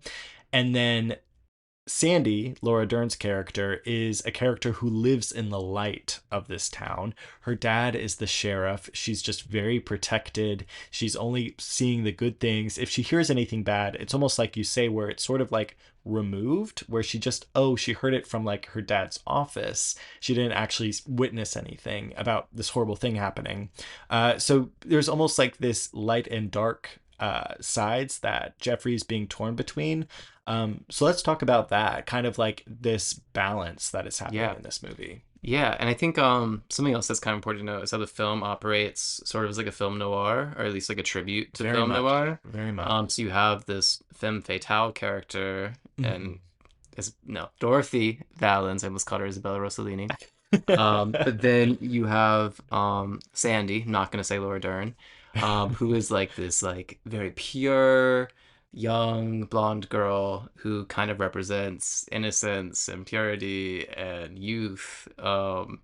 And it's something that David Lynch obviously comes back to a lot too. You know, you see it in Twin Peaks with Laura and I'm forgetting her cousin's name right now Maddie, with Maddie. you Same came to the thing. right place. Yes, yes, Mulholland Drive, Lost Highway. He comes back to the blonde and Yes. black hair Yeah, thing yeah. quite a bit. Which I something I love about David Lynch, as strange and abstract as his films are, so many things, so many of the elements he employs are very not basic, but like easy to understand. Like you have dark hair and light hair, and like it's always a battle versus good and evil. Mhm. But he takes those ideas and really convolutes them and explores them and realizes the shades of gray in them. Right. And David Lynch, his films are incredibly nuanced and interpretive, but I'm a big advocate, and I hope I say this multiple times throughout the series. This is the first episode I'm recording of the series, FYI. But I am also a big advocate that, like, his films are easier to understand than you may think. Like, yeah, blonde, light, Mhm. happy, brunette, dark, gloomy, victim of like Yep. society, the shortcomings of society. It's just kind of like that easy sometimes. Yeah. But other times it's not. Sometimes there's like a white horse that appears in a bedroom and like locks eyes with you. So yeah, and I think that something really interesting that happens in this film that I had happen the first time as well as this time is we kind of like spend a portion of the film with Sandy, no, with Dorothy Mm. when they go on that long drive. And I almost completely forget that Sandy, Laura Dern's character, is even a thing. And then once Jeffrey gets back from that, he spends a lot of time with Laura Dern's character, and you almost forget that Dorothy is a thing. And it's almost like these two separate worlds, and they Yeah. feel very disjointed from one another. So when in the scene where Dorothy shows up on, I'm having a hard time calling them by their characters I name. know, me too. When Dorothy shows up on Jeffrey's lawn naked, and like this little high school movie moment is interrupted by kind of this horrific image, it collides these worlds together. And I think it's very intentional that every time that Jeffrey goes up to the apartment, uh, Sandy never makes it up with him. The worlds stay very removed from each other until that moment towards the end. So I really like that decision, and that seems very intentional. Yeah, for sure. It's like two worlds coexisting, but being so separate at the same time. Something I really love about this movie, and it's such a little thing, but it's something I always kind of harp on when I watch it, is the staircase in Dorothy's apartment. We spend so much time seeing him go up the stairs and down the stairs, Yeah. and it is kind of like the separation between two worlds in a way. And there's even this very like ominous music whenever he's there. It feels like this strange Yeah. space. Um, it's just the little things like that for me that stay with me from his movies. One of the most horrific moments in all of Lynch's films is when he looks down the staircase and the man with the mustache, who we learn to be Frank, is looking up. I don't. I know that like scared me so bad. I maybe like started crying the first time around, and this time it got me again, and I just like jumped. It's so uncanny, and Lynch sets it up so well. We're like, yeah, we spend so much time in the hallway, and it's sort of just this place of passing, Hmm. and not really anything eventful. But then that happens, and it's sort of this like just your heart skips a beat. It is so jarring, and he looks so uncanny in his disguise. Yeah, Um, yeah, it's horrifying. It's yeah, horrifying. yeah. We definitely got to talk about Frank Booth, who I think might be one of the most Oh, frightening film characters of all time. if not frightening, like the most disturbing and intense. Absolutely horrific. In the car ride back from seeing this film, I said to you that I think Dennis Hopper in this role may be one of the greatest performances of all time. Certainly in any Agreed. Lynch film. I Yeah, completely agree. like him and Cheryl Lee. I just, and then Laura Dern and Inland Empire, of course, just fantastic.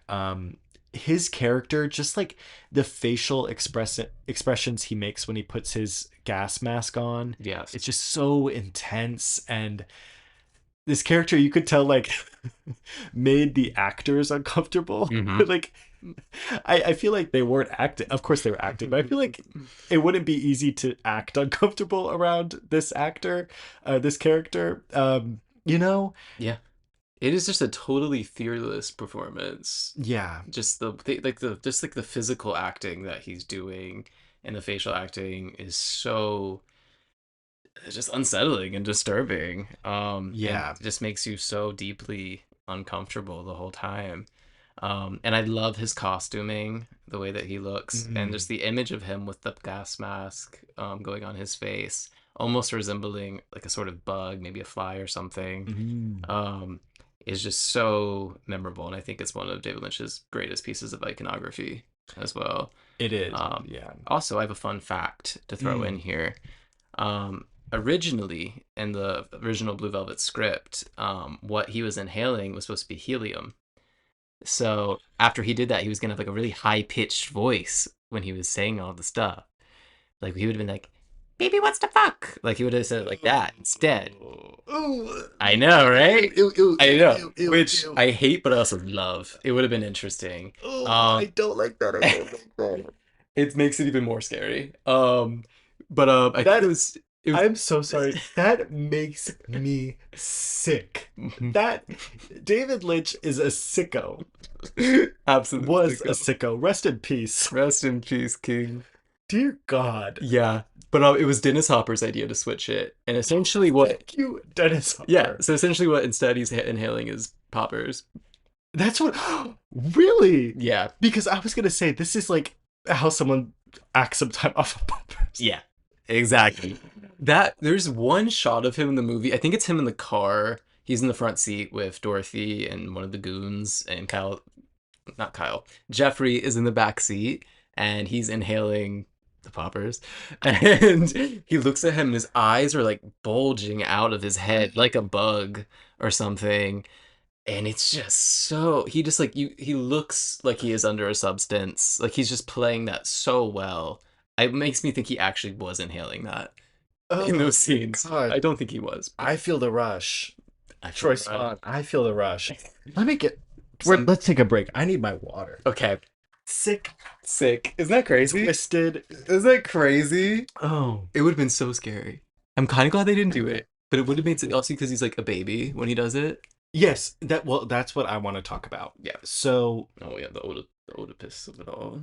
he is such a fascinating villain, and like you said, the iconography is how you say it. Yeah. He does that with like all of his villains in a way. Like I think of Willem Dafoe in Wild at Heart. There's that iconic image of like him with the stocking over his face, like drooling through it. Yeah. Um, so I love just how he characterizes his villains in horrific ways. Um, let's talk about just what that decision would have been to have him sucking on helium and like have a high pitched voice Hmm. like a child. This character acts like a child, and obviously has some serious like mother abandonment issues, like the types of things he's saying and like his obsession with like Dorothy's breasts and sucking on her breasts and her nipples. And he obviously has like this attachment to, at least my interpretation, he has this like some sort of association between blue velvet and like this piece of fabric and his mother. And like the comfort it brings him, and he's like stuffing it in his face, and he makes her stuff it in her face, and he keeps saying all these things that like are very childlike or Hmm. something like a child would say to their mother to Dorothy. And it's also interesting because then it right away switches to something incredibly violently sexual and abusive. Yeah. And it's almost depicting this very, very strange, taboo, fine line between like a motherly relationship and something that's sexual. Yeah. Isn't that strange? Very strange. It But makes me is that deeply just uncomfortable. me too? No, it's Is that definitely just me no. or I definitely think that's what's happening there. I mean, I definitely think it's sort of an Oedipal kind of thing happening. Every time he does it, he starts referring to himself as baby yeah. too. And another thing that I love this decision is that he has to have the lights off, or he has to have it be dark in the Mhm. room when he's doing it, because he obviously seems to be maybe somewhat ashamed of his, I don't know what you want to call it. You want to call it a kink, or you want to call it some, I don't know. Yeah, yeah. So he Which has to have these lights off. It's like a indicator of repression. He almost wants it to be not real as he's doing it, but even though it's this very real action that is hurting her character. Um, and I mean, I think, I don't know why he chose to make this be the kind of relationship they have. We can kind of theorize on it. I do think the movie is kind of about kinks in some ways yeah. too, Mhm. and about exploring sexuality. Um, he's Kyle MacLachlan's character, Jeffrey. Um, he has this whole inner battle when he's sleeping with Dorothy because she wants him to strike her, which is obviously kind of a learned behavior from the abusive men that she has been with. Um, and she asks him like, "Are you a bad boy?" And he doesn't really know how to He's kind of respond to that. confused. Yeah. And he does it. Ultimately, he strikes her twice. Out of like frustration though, I think in a so. way, but also But he did it, and then in that moment is when you have the flames cross the screen, and it's like he has been mhm. forever altered by this. Like their kink has kind of not, and I don't want to call her thing a kink because it feels more like learned behavior to me Mhm. than anything. But still, it's like he's been infected in a way by coming so close to this evil, or whatever you would wish to call it. Yeah, I think the flame is really interesting, obviously. So when we get to the very end of this Lynch series, flames will be something we talk about because that's in a lot of movies. But I think it kind of represents this moment of like not truth, but this moment of intensity and this moment of change and sort of like everything unnecessary burns away and you have like this honesty to the moment is what remains. I think that this moment with Jeffrey, I think it also sort of represents this very weird line. I think this has been talked about in media a little bit more, but this line between like pain as pleasure and pain as violence, Mm-hmm. and sort of like where does the pleasure stop and the violence begin? Jeffrey is very thrown off by like why would I want to enact pain on somebody, and then obviously Dorothy's character is someone who's like, well, like, I just have to accept it as pleasure. So Mm-hmm. that's a really fine line. I think another Yeah. like weird balance that I noticed is when Laura Dern was with Right. Sandy was with You all know what we Jeffrey. mean. You guys know what we mean, and we when we say their names, we don't mean the person, we mean the character. When Sandy is in the car with Jeffrey and she sends him up, she says, "I don't know whether to think you are a pervert or a detective." So that's another like very interesting line. It's like it's where does like being a detective stop and a pervert begins, like, and this kind of like voyeuristic thing that Jeffrey got involved in, like where does him as like an investigator or someone who's just curious and trying to do their duty and solve this mystery, where does that stop, and where does him being like a creep, like literally doing something horrific Mhm. by like watching this or sneaking into someone's apartment, breaking in, like where does him being a criminal, where does that start? And I think this is all sort of wrapped up really nicely by Frank Booth when he says it's very brief, but he just turns his shoulder in the car sequence and he's like, Mhm. "You're just like me." And he mentions it very nonchalantly. You could almost like just forget about it uh, watching this movie. But that is something you can tell afterwards really sticks with the character of Jeffrey for the remainder of the film. He really struggles thinking like, oh my gosh, well, like, I kind of am just like Frank Booth, which we know is not true, but like in his shoes, it really seems so. He was in Dorothy's apartment watching her do all these things, and he did like hit her. So he sort of has to discover for himself, like, he has to declare for himself what type of person he is. And I feel like that's very common for someone of his age. Hmm. It's very easy to feel like you are a bad person. Yep. It's very similar to Laura Palmer in a way, where she Yeah. believed she was a bad person. The difference is that, Jeffrey ultimately, like, found the good or told Hmm. himself he was a good person. Laura Palmer does not. Lots of comparisons there. What do you make Yeah. of all this? Yeah, I really like that point actually. I feel like both of their characters are kind of on this route to self-destruction in their own ways, but I feel like the way David Lynch decides to take their both of their paths, he's not blaming either of them for feeling that way or for their actions. It's more just that they're young and they're unsure. Like I feel like in a lot of ways this movie is kind of a coming of age movie Mm. too. It's kind of about somebody's first encounter with the hard realities of the real world and darkness. And he's kind of left to figure out, his own morality and all of it. If you get too close to evil, it could kind of bite you and it could kind of become part of you. Right. So I think David Lynch is saying you have to be careful in a way as well. I want to bring up Laura Dern's monologue in the car, but I don't know if it's the right time. No, no, no. It's the right time. Let's do it. Okay. That monologue, bring it up. I Talk about it. love this monologue that she gives. I wish I had it like written down and I could read it right now. But she's essentially telling Jeffrey about a dream she had where the world has fallen dark, because all of the robins have left, and the robins represent love. Um, but it ends with her saying that the robins return and there's light. And then um, I might be jumping too far ahead, but this comes back at the end of the film as well. Oh, all right. We have the monologue up, ladies and gentlemen. Here we go. Yes. I am Laura Dern, Sandy Williams. Here's Aren't what we she all? said. Aren't we all, Laura Dern? Yeah, this is what she says. I had a dream. In fact, it was the night I met you. In the dream, there was our world, and the world was dark because there weren't any robins, and the robins represented love. And for the longest time, there was just this darkness. And all of a sudden, thousands of robins were set free, and they flew down and brought this blinding light of love. And it seemed like that love would be the only thing that would make any difference. And it did.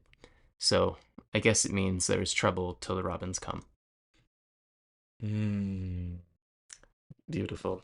It reminds me of a couple other David Lynch monologues. It reminds me of Garland's monologue in Twin Peaks that he gives to Bobby. Yes. Um, Yes. David Lynch loves to have a scene where somebody's telling you about a dream they had about you. And every time I fall for it and I cry. Yeah. um, but I wanted, this might be jumping ahead a bit, but this comes back at the end of the film as well. One of the final shots of the movie that we see is a robin in the window and it's got a bug in its mouth. Um, and I think it's such a striking image for so many reasons. One, that robin looks fake. That robin looks like it came from That's a Muppet. that's a Muppet. That's a I read Muppet. somewhere that they said it was real. There's no way that was a real Robin. You Yeah. are lying to me. You are lying. um, but I think if we look at that image and what it symbolizes, there's a lot to take away from it, especially in context to what we were just talking about. I think I do think this film is a cautionary tale in a lot of ways about darkness and going towards it. However, I think David Lynch is somebody who is drawn towards darkness, and I think he knows a lot of people feel that way. I mean, I have certainly felt that way many times in my life. I Right. mean, I'm fascinated by the darker things in life. Um, but I think David Lynch also in that image, I mean, the robin has the bug in its mouth. Like it has won. It has eaten the bug. So in a way, it's sort of this idea of us having to face darkness and us having to kind of conquer it for it to actually go away. And he's kind of forcing us not to turn a blind eye to violence, violence against women, especially in Right. this film. At least that's kind of how I took the ending. What were your thoughts on the ending of the film? Yeah, so in the beginning of the film, obviously, we see this symbol of like the bugs sort of running rampant underground, crawling over each other, very like juxtaposed with is that the dad who collapses? Yes. Okay, that is the dad who Yes. just kind of randomly collapses. Not randomly, I guess he had like a heart attack, maybe. Yeah, and then I the don't dog know. starts licking the water. Yeah, the dog starts It's playing with hilarious. water. Yeah. So kind of like this symbol of just like horrible things happening and also like darkness lurking under this like beautiful exterior. And then you mentioned that Frank, his character, sort of resembles a bug when he has the Poppers mask on. Yeah. We also talked in the car on the way back how the corrupt cop, Hmm. I think Jeffrey calls him Mr. Yellow, has a yellow jacket, Yeah. like a yellow jacket bug. That Yep. was your idea, not mine. I might. I Who knows? I was just something I interpreted No, this time around, and it would kind of make sense to it's a me. good reading. Even if it's intentional or not, it's a good reading. So there's like these bugs representing evil. So to have something that's explicitly stated as a symbol of peace, love, happiness, all the good things, all the positive things, to have this image of love conquering this darkness, it's a very hopeful ending. And again, it's sort of like a parallel to Twin Peaks in a way where Twin Peaks, it kind of feels like the opposite, where there's like joy and hope buried very deep underneath like this dark thing that happened, this larger, darker thing. So I really enjoy this ending. And I like that the movie does not end with the Robins and with Sandy and Jeffrey. I like that the movie ends with Yes, Dorothy. me too. And it's showing that like even for someone who kind of like lived this whole story kind of on the darker, more sinister in the darker, more sinister world, being a victim to that world, even her character in the end had a happy ending. And she was almost like the Robin, I guess, for Hmm. her kid. And I like that, through the film, we sort of like secondhand get to see her struggling with motherhood, where, she obviously is incredibly distraught that her child was kidnapped and her husband was also kidnapped and then killed. Um, and then when she goes to see her kid finally, and she's like so relieved and overjoyed, and she goes into that room, the kid is we can assume the kid was saying like, you don't love me, like blah blah blah, you hate me. And she has to kind of calm her kid down and say, no no no, I love you so much. Like it's also like a weird sort of light and dark balance where Hmm. she's so overjoyed, but her kid, like after all this time being kidnapped, is like resenting her. So I really like that ending as well, just showing like that they're able to just be a mother and son Yeah. again. And of course, perfect ending was just the blue sky. Hmm. And I love that the sky is almost represents like the blue velvet. Hmm. It reminds me, this is a stretch. It reminds me of the song by Dolly Parton, Light of a Clear Blue Morning, which is about kind of just like blue skies being a symbol of hope. Hmm. And that song specifically is about Dolly Parton's struggle with mental health and her suicide contemplations. And that song is just about her like being hopeful to see the blue skies that she will tomorrow morning. Hmm. So I really like that the film ends with that. It's sort of just a symbol for hope to me, Yeah. my reading. But what about you? What is your reading of just like Blue Velvet, the title, the meaning of Mm. that? Oh, that's a very good question. I love what you were saying about the Dolly Parton song, and I Yeah. love that there's all of these images in the film of like very typical Americana. You have like the white picket fence, you have the blue sky, you have the firefighters going in the street waving at us. Like Mhm. it's Yeah, very yeah. picture perfect in a way that David Lynch kind of sees the world, which I just find incredibly sweet and endearing and genuine. Mhm. Especially contrasting with these very like dark images and themes that we've talked about. But yeah, going back to your question, what does the meaning of like the blue velvet name mean?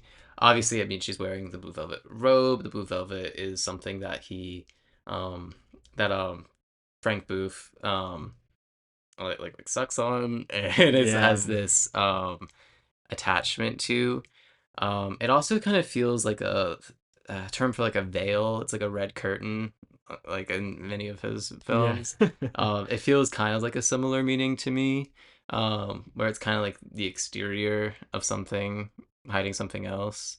Um, this is kind of off topic, but another thing that I love in the film is whenever we're in Dorothy's apartment, it'll cut to this red curtain in the corner, and it looks like something is behind it the whole time because the wind is Yeah. blowing, but we never see if anything is because there's always something there. There's always something lurking in this film. Um, It's almost like there's a watcher watching the watcher watch the apartment. You know, it's yeah, like, yeah. yeah, and I also think I took this as genuine. At one point, she says she loves singing Blue Velvet. Mm. Um, And it's a very emotional, sad song when you listen to the lyrics of it. And it kind of feels like it's her one um, form of expression because she's trapped. Like she's kind of like in a prison in that apartment, other than when she gets to perform this song. So it also kind of feels like an escape for her. Um, and it's kind of this like veil between two worlds in a way. Um, yeah. What did you make of the name Blue Velvet? Yeah. Um, obviously it's referencing the song that she repeatedly sings, She Wore Blue Velvet. And something about even through tears, you could see blue velvet. So like I said, I kind of see it as a symbol of hope, and kind of like the color of the sky, but I also know that throughout maybe all of David Lynch's films, blue is a very important color. That's true. Yeah, We have the blue rose, we have the blue box, we have. Is there something else? there's gotta be. There's gotta be. But I think that's enough to make an argument. I feel like there's something in Inland Empire, but I can't, Yeah. can't think of what right now. I can't think of anything from that movie. Lost But Highway also has a lot of blue. oh, I haven't seen that A one lot yet. of there's a lot of blue in I that haven't movie. seen that one yet. Yeah. And throughout all of those, blue sort of represents like reality in a way. Like in Twin Peaks, it represents like kind of the classified documents of like the strange things happening. In Mulholland Drive, it represents the reality for Naomi Watts' character. And in this one, I think it represents like the reality for Frank Booth in a way, and also the reality for Dorothy. Frank Booth, it obviously has some sort of connection to like his past and why he acts the way he does. There's something like weird, some weird attachment he has to his mother that could maybe like somehow make what he does, I don't know, not that it would make it understandable, but you know what I mean, where it would explain how he acts the way he does. Maybe there's a history of abuse or something. And Yeah. then with Dorothy's character, it almost represents this escape for her when she gets to sing Blue Velvet. She gets to go somewhere else. Also, I think that this is a good time to talk about the name Dorothy. Does Oh that yeah. mean anything? Who knows? We got to talk about this. Yeah. David Lynch being the Wizard of Oz fanboy that he is. Yes. I do want to throw in one fun fact, though, really quick Yeah. about the Yeah. Blue Velvet song before we move on. Mm. So I was curious coming on to this podcast, what were the origins of this song? Like, why was it written? What was the history? And this will be interesting to anybody who is from Virginia or the Mid Atlantic. Ooh. The song was written. I wish I had the person's name with me right now. I'm not sure if you can do a quick Google. Barry Wayne and Lee Morris. Okay. So one of them, they wrote the song on a visit to Richmond, Virginia, while they were staying at the Jefferson Hotel, which I lived 2 blocks away from when I lived in Richmond, everybody. So I just thought that was really cool. And it was about a woman that he had a little fling with while staying there. And that is the origin of the song. So now I feel even more connected to it Wow. in that way. Jefferson Hotel is a beautiful historic hotel in Richmond, Virginia that I have visited several times and applied to jobs at many times, and they never hired me. Wow, Yeah. that's crazy. And I was really shocked to find out that David Lynch used to live in Virginia for some time in the Northern Virginia area. So I think in one of his projects he even like mentions Alexandria. But yeah, that's a really cool fact. Yeah. Wow. Yeah. And that's another thing I love about Blue Velvet is it's this Southern Gothic kind of story taking Yeah. place in North Carolina. But no, let's talk about Dorothy. Yes. We're gonna talk about Dorothy. Um, I don't know. I was really thinking about that on our drive back, why he chose to do that, because we know how much he loves The Wizard of Oz. Um, a possible idea, this could be a big reach, is she's kind of a woman out of place, like a woman who's kind of in another world and is not home with her family. Um, so maybe that's part of it. She's like lost Right. in a way. I don't know. Did you have any other ideas about that? This might be a stretch, but when Jeffrey is watching her for the first time, she comes back from her gig at Slow Club. She gets back and she takes off all of her clothes, but she's wearing red heels, Mm, almost like the red ruby slippers. So, and she eventually takes those off in the bathroom, but it's almost like she puts those on for her escape to go sing at this gig. And then she comes back and she's in the apartment. She takes off her heels and now she's like in this dark reality.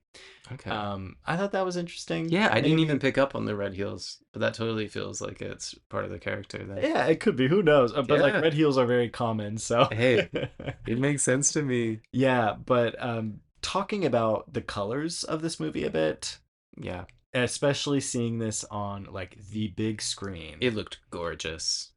Gorgeous. Gorgeous movie. I Yeah. mean, just like when Isabella Rossellini is on stage and the blue light is all over her, but you have these harsh red curtains behind her, and oh, there's the moment where she turns around, the blue lights start to fade, and then you just see her like black silhouette against the red curtains. That Beautiful. that's cinema. Yep. It's an incredible image. Nothing, really, nothing gets better than that. Yeah. I think that's probably the most striking image in the whole movie, I would Yeah, argue. Um, but I love just the look of the movie as a whole. I love how like, it changes so much throughout too, depending on what storyline you're with and like where you're at in the film. When we're with Sandy and it's just kind of the two of them doing their little Nancy Drew, um, it's kind of conventional looking in a way, but it's beautiful at the same time. Like it's very vibrant. It's very just like beautiful Americana suburbia. Um, to like a soap opera degree almost, where it's like all the colors are heightened, all the houses are beautiful, everything. But as the movie progresses and he's in this whole ordeal with Frank and Dorothy, the colors are a bit more like washed out on him when he's like driving alone in the car, and there's all these kind of neutral tones, like these oranges and these right. yellows, um, that I thought felt very modern as well, like something I could see in a current day movie. And I really liked the look of that. Um, but some other images that I really love in the film, there's one shot of Dorothy while she's with Jeffrey, and I think they've either just slept together or they're about to sleep together. I can't remember. Mm, But she's got her head leaned back, and the way it's framed is her mouth is kind of in focus, like that's on top, but everything else is blurry. yeah, And we're seeing her speak, and it's almost just like we're only focusing on her mouth, and it's like her yeah, chin. It's like a strange, almost like avant-garde abstract kind of painting, like a Van Gogh kind of thing, where it's right, like I don't know exactly how to explain it, but it's right. just a very David Lynch shot that I found really striking this time And around. The red lip too. yes, yeah. And you know, like how David Lynch paintings look, Hmm. I assume. Something that really struck me in this viewing was when Jeffrey bursts into the apartment, kind of like in the final act of the film. And there's the corrupt sheriff in the yellow jacket, his character. And then there's the husband in the chair with the blue velvet stuffed in his mouth. That looked like one of David Lynch's paintings on Hmm. screen. Just like a very confusing, it's very confusing, jarring imagery, very like, how would you describe his paintings? Like very, Very abstract, yeah. very minimalist at the same time. Mm, It sometimes will even just use like stick figures and things like yeah, that, but it'll yeah. have something striking on it. Also, lots of the time it's I'm forgetting multi-medium. Like he'll use different forms of mediums in Right. his art. Always pretty disturbing Yes. and hard to look at. Faces are often morphed. Mm. Like a Van Which Gogh is would similar be. to this like this set piece right Yeah, here.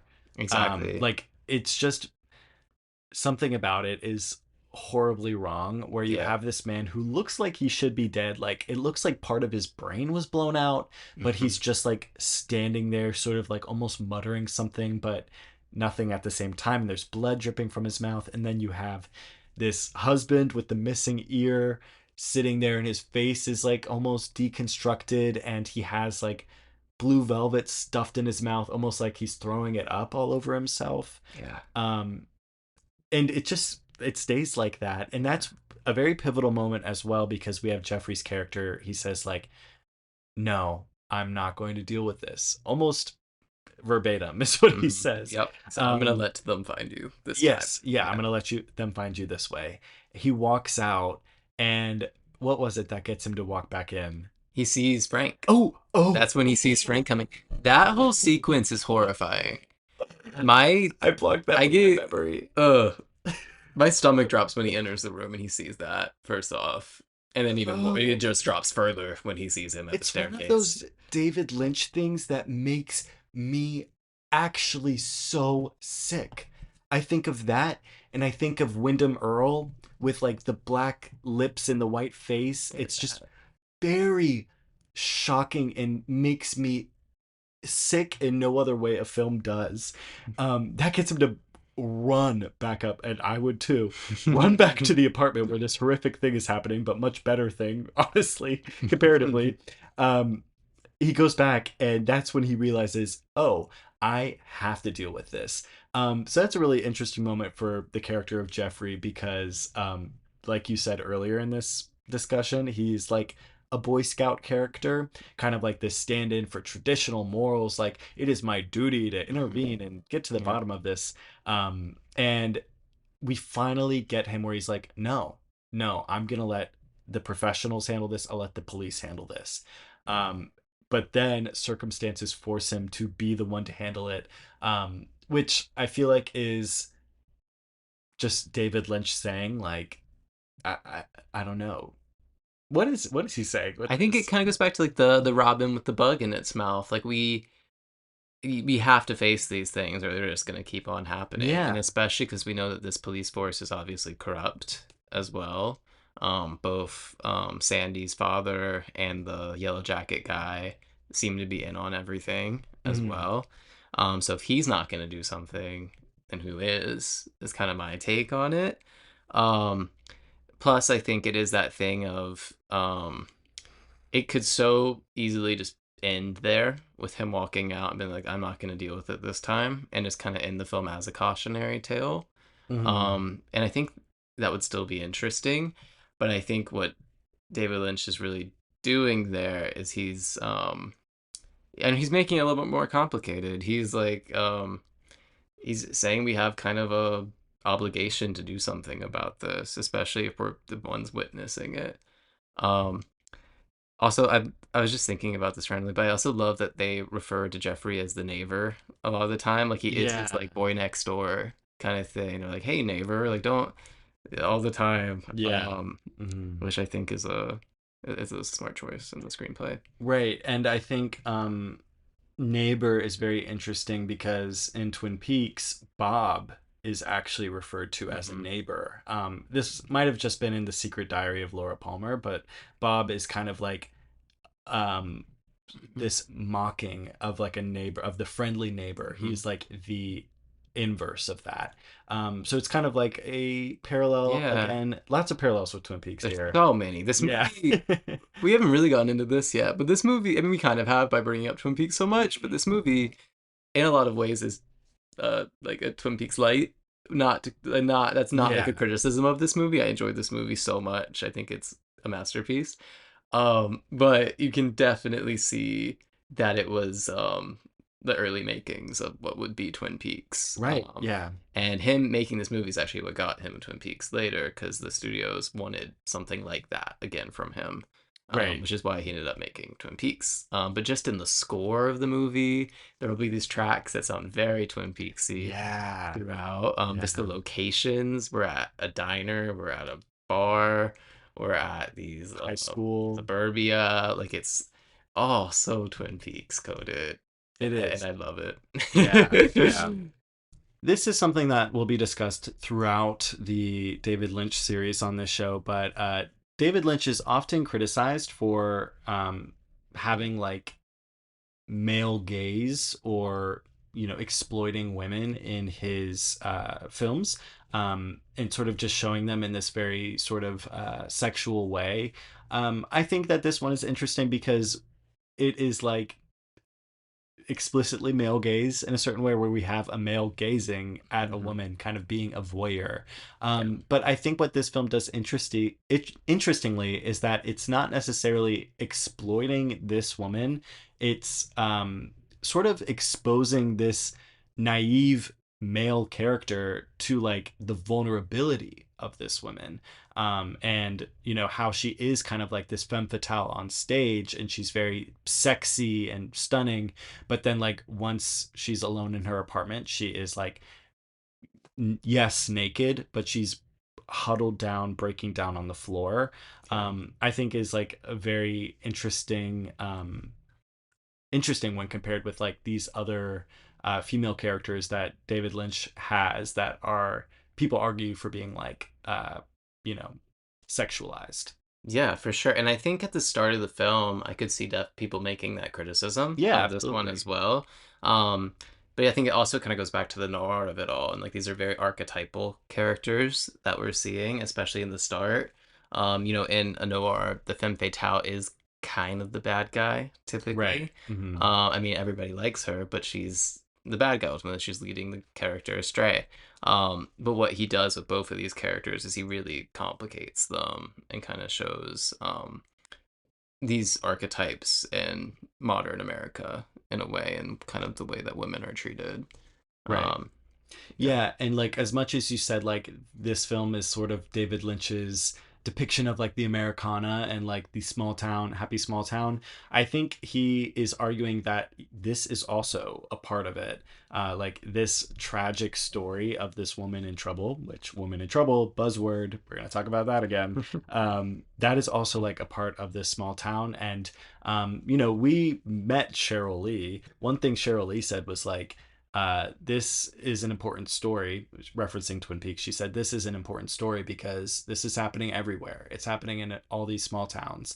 And she mentioned she appreciates that David Lynch told this story and, brought awareness to these stories. So I think that that's like definitely an argument you could also make with Blue Velvet. Hmm. Yeah, there's definitely like some sexuality, a lot of sexuality happening here, but this is a movie that deals a lot with sex. So, It does. and also questions it a lot and questions the fine lines within sex. And like you mentioned, kinks and voyeurism and all that. So, yeah. Yep. Do we have anything else to talk about? I just want to shout out how good Isabella Rossellini is in this movie, and I really think she should have won an Oscar for this role. It's an incredible performance. It goes to so many places. It's funny at times. Like she makes me laugh a lot in the movie. It's deeply sad, very uncomfortable, very like alluring and sexy, but also very vulnerable. She's incredible in this, and I would have rather seen her get a nomination for this than for her like 2 minutes in Conclave. No disrespect, you were great in Conclave, girl. You shot those men some looks. You Yes, crushed it. yes. But I think this is her defining role to me in Yeah, her career. Um, and it's another one of my favorite David Lynch performances, I would say. absolutely. I mean, I already mentioned like how much I adore just even that one shot of like her silhouette against the red curtains. Stunning, Oscar worthy. Like, I can't believe she didn't get an Oscar for this. Just a wonderful magical performance, and I also think Laura Dern just can do anything. Hmm. Um, she can act any part. She's fantastic. She makes this one face at the end of the movie The sad face. that is incredible. When Yes.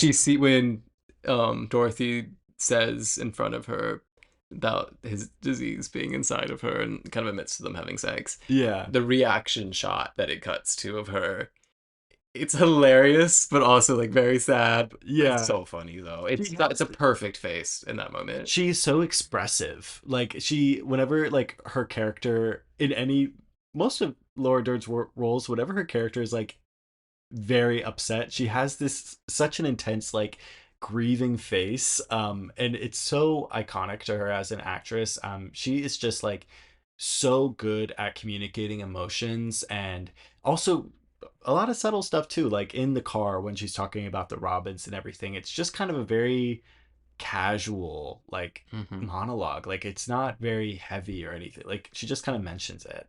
And I don't know, I really like that because you stay in the moment with her. um yeah, Yeah, it's and I great. think there's a lot of scenes, especially early on, that could have been kind of nothing burgers for her. But just like her line deliveries are so good with Jeffrey when they're like doing their Nancy Drew detective stuff in the beginning of the film. Yeah. They have really good chemistry, which we will later see throughout several of his projects. Yeah. Um, The only other thing I want to mention is this a comedy movie? Our theater was belly laughing. okay, I think it's funny, and several Yes, parts make me laugh. I agree. I was not laughing when they were laughing at certain scenes near the end of the Yeah. film. Um, they it's okay. The part where that I was confused at the laughter was when Isabel Rossellini shows up naked at the house, and I can get that shot is kind of funny because there are guys who are like, "Whoa, what's okay? Bye, man. Sorry." That's funny. Yeah, yeah. That part's funny. But then when she's in the house and everything, she's People, talking about like she's obviously abused. She's got all these bruises on yeah. her, She was and tortured. yeah, and like there's obviously some situational humor there with like Sandy's Mom. mom walking in being like, okay. Um I wasn't laughing out loud at that. That was more just like to me good tension. People laughed when they put Dorothy on the stretcher. That was weird. It was like, that really pisses me off. I'm sorry, like, I get an awkward laughter, but like, that only gets you so far with me. Hmm. It really pisses me off when people laugh at inopportune moments when like this character was obviously tortured and heavily abused, and you're laughing. Yeah. I I take films really seriously. We know that, and I say this till the end of time. I'm a big proponent of like, the film means to you what it means to you. Interpret it whatever way, but when you're interpreting like abuse as situational comedy, come on. Yeah. So I don't know. Like, I don't know if anyone who would laugh at scenes like that is listening right now, but what Uh, what should I say? Like, reapproach. yeah. I I, mean, I was happy that our theater was respectful during that early scene, the sexual assault scene, right. because I had seen this movie once before in theaters, and there were a couple people laughing during that scene when Frank was doing his whole That yelling, I would have to and leave. Oh my. yeah, and like maybe it's just uncomfortable after because you don't know what else to do because it's so deeply uncomfortable. But I was bothered by it when that happened. Yeah. I think it's a real issue Yeah. with theater going, or just with how your relationship with media. Like, it's a real issue. I can't exactly put my finger on like Yeah. what to do to remedy that, other than like reflect. I just people need to watch more movies too. Yeah, I do also think it's a thing where young people, although in the art theater today, I feel like it was actually some older people laughing at that. I think it was. Yeah. But some young people when they watch old movies just laugh a lot at the things because they're like, "Oh, that's old," ha ha ha, Right. which is Yeah. a stupid reaction. Um, I will say one thing that I laugh at every time I watch this movie, and I think well, two things actually. Mm. Okay. One is the Lumberton theme song. Logs, logs, logs, logs, Lumberton. But the second one is in Sandy and Jeffrey's conversation in the car, where Jeffrey's like, "Why are people bad? Why do bad things happen to good people?"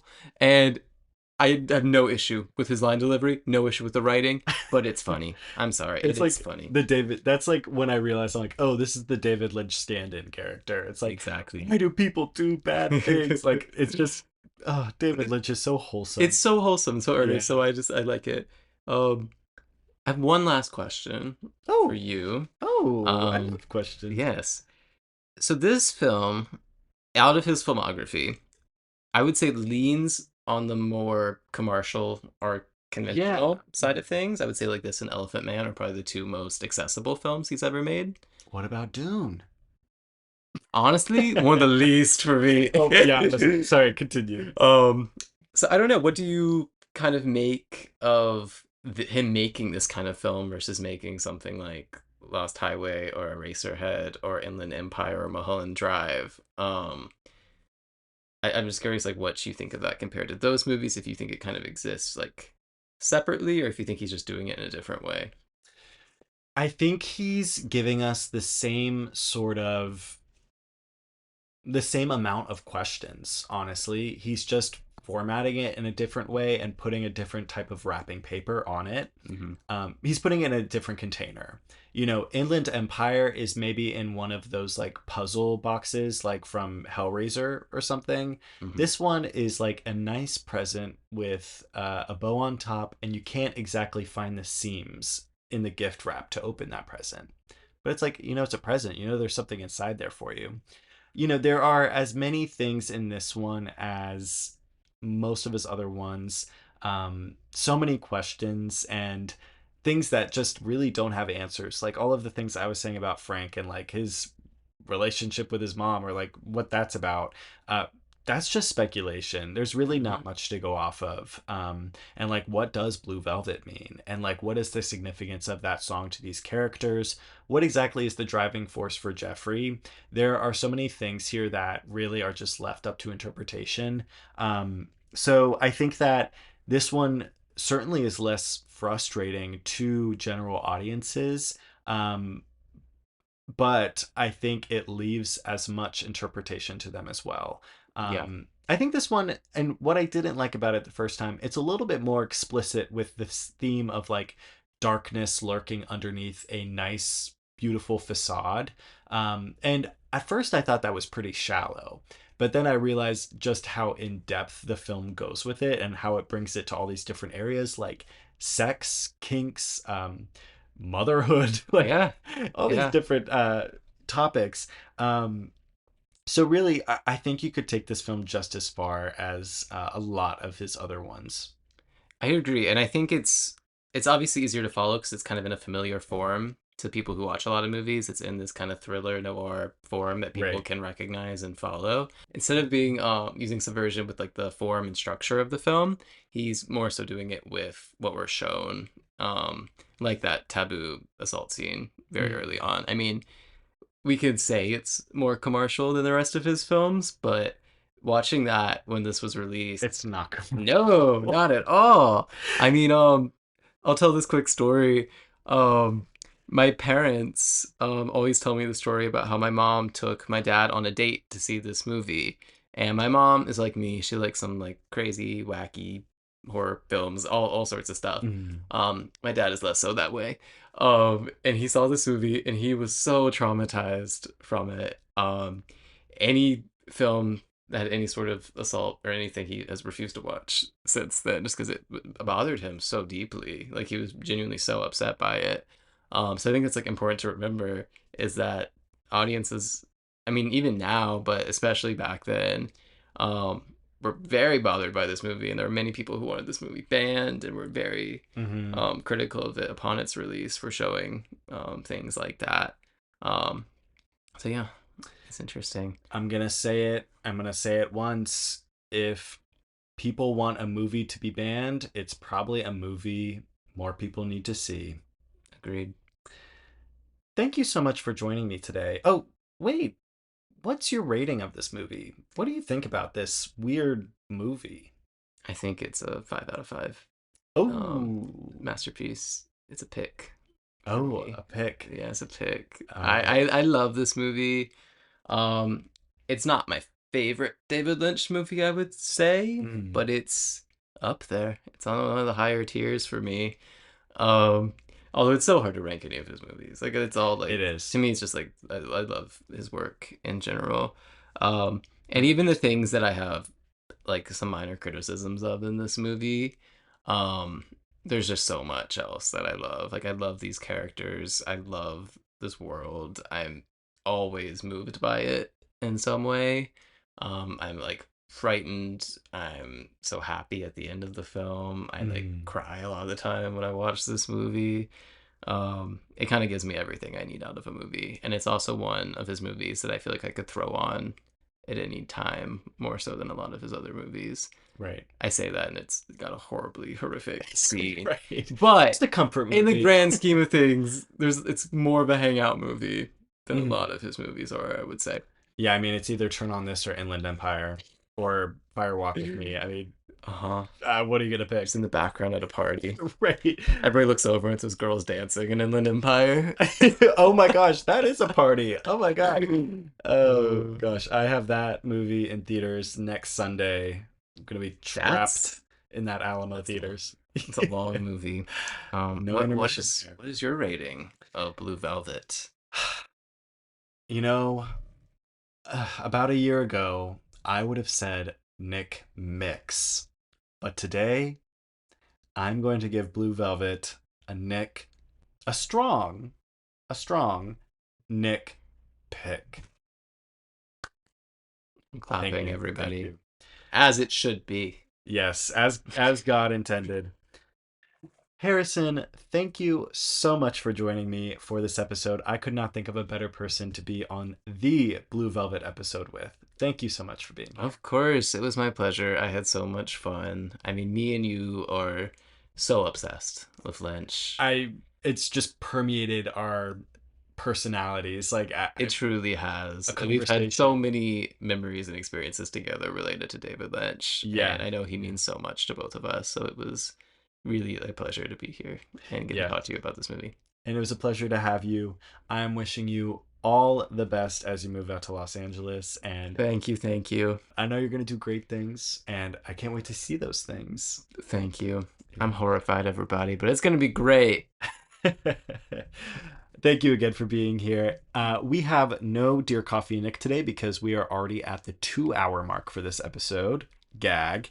But if you'd like to send in a Dear Coffee Nick letter, you can submit your questions, comments, or your own movie reviews regarding Lynch to coffeenicksmoviepicks@gmail.com, or you can DM any of my social media accounts. If it was 2 hours. I know. It's crazy. Oh, wow. I still had more I could have brought up. I could have kept going. I had one more question, but I was like, nope, we cut it off here. That's crazy. Once again, thank you so much, Harrison, for joining us, and thank you for listening to Lynchian Picks from the Coffee House Patreon channel. If you would like to follow along with Lynchian Picks, the next episode in the collection will feature a discussion of Wild at Heart. It will be released 2 weeks from today on the Patreon channel, Thursday, July 17th. Before you go, please consider joining the channel and becoming a regular of the Coffee House for only $3 a month.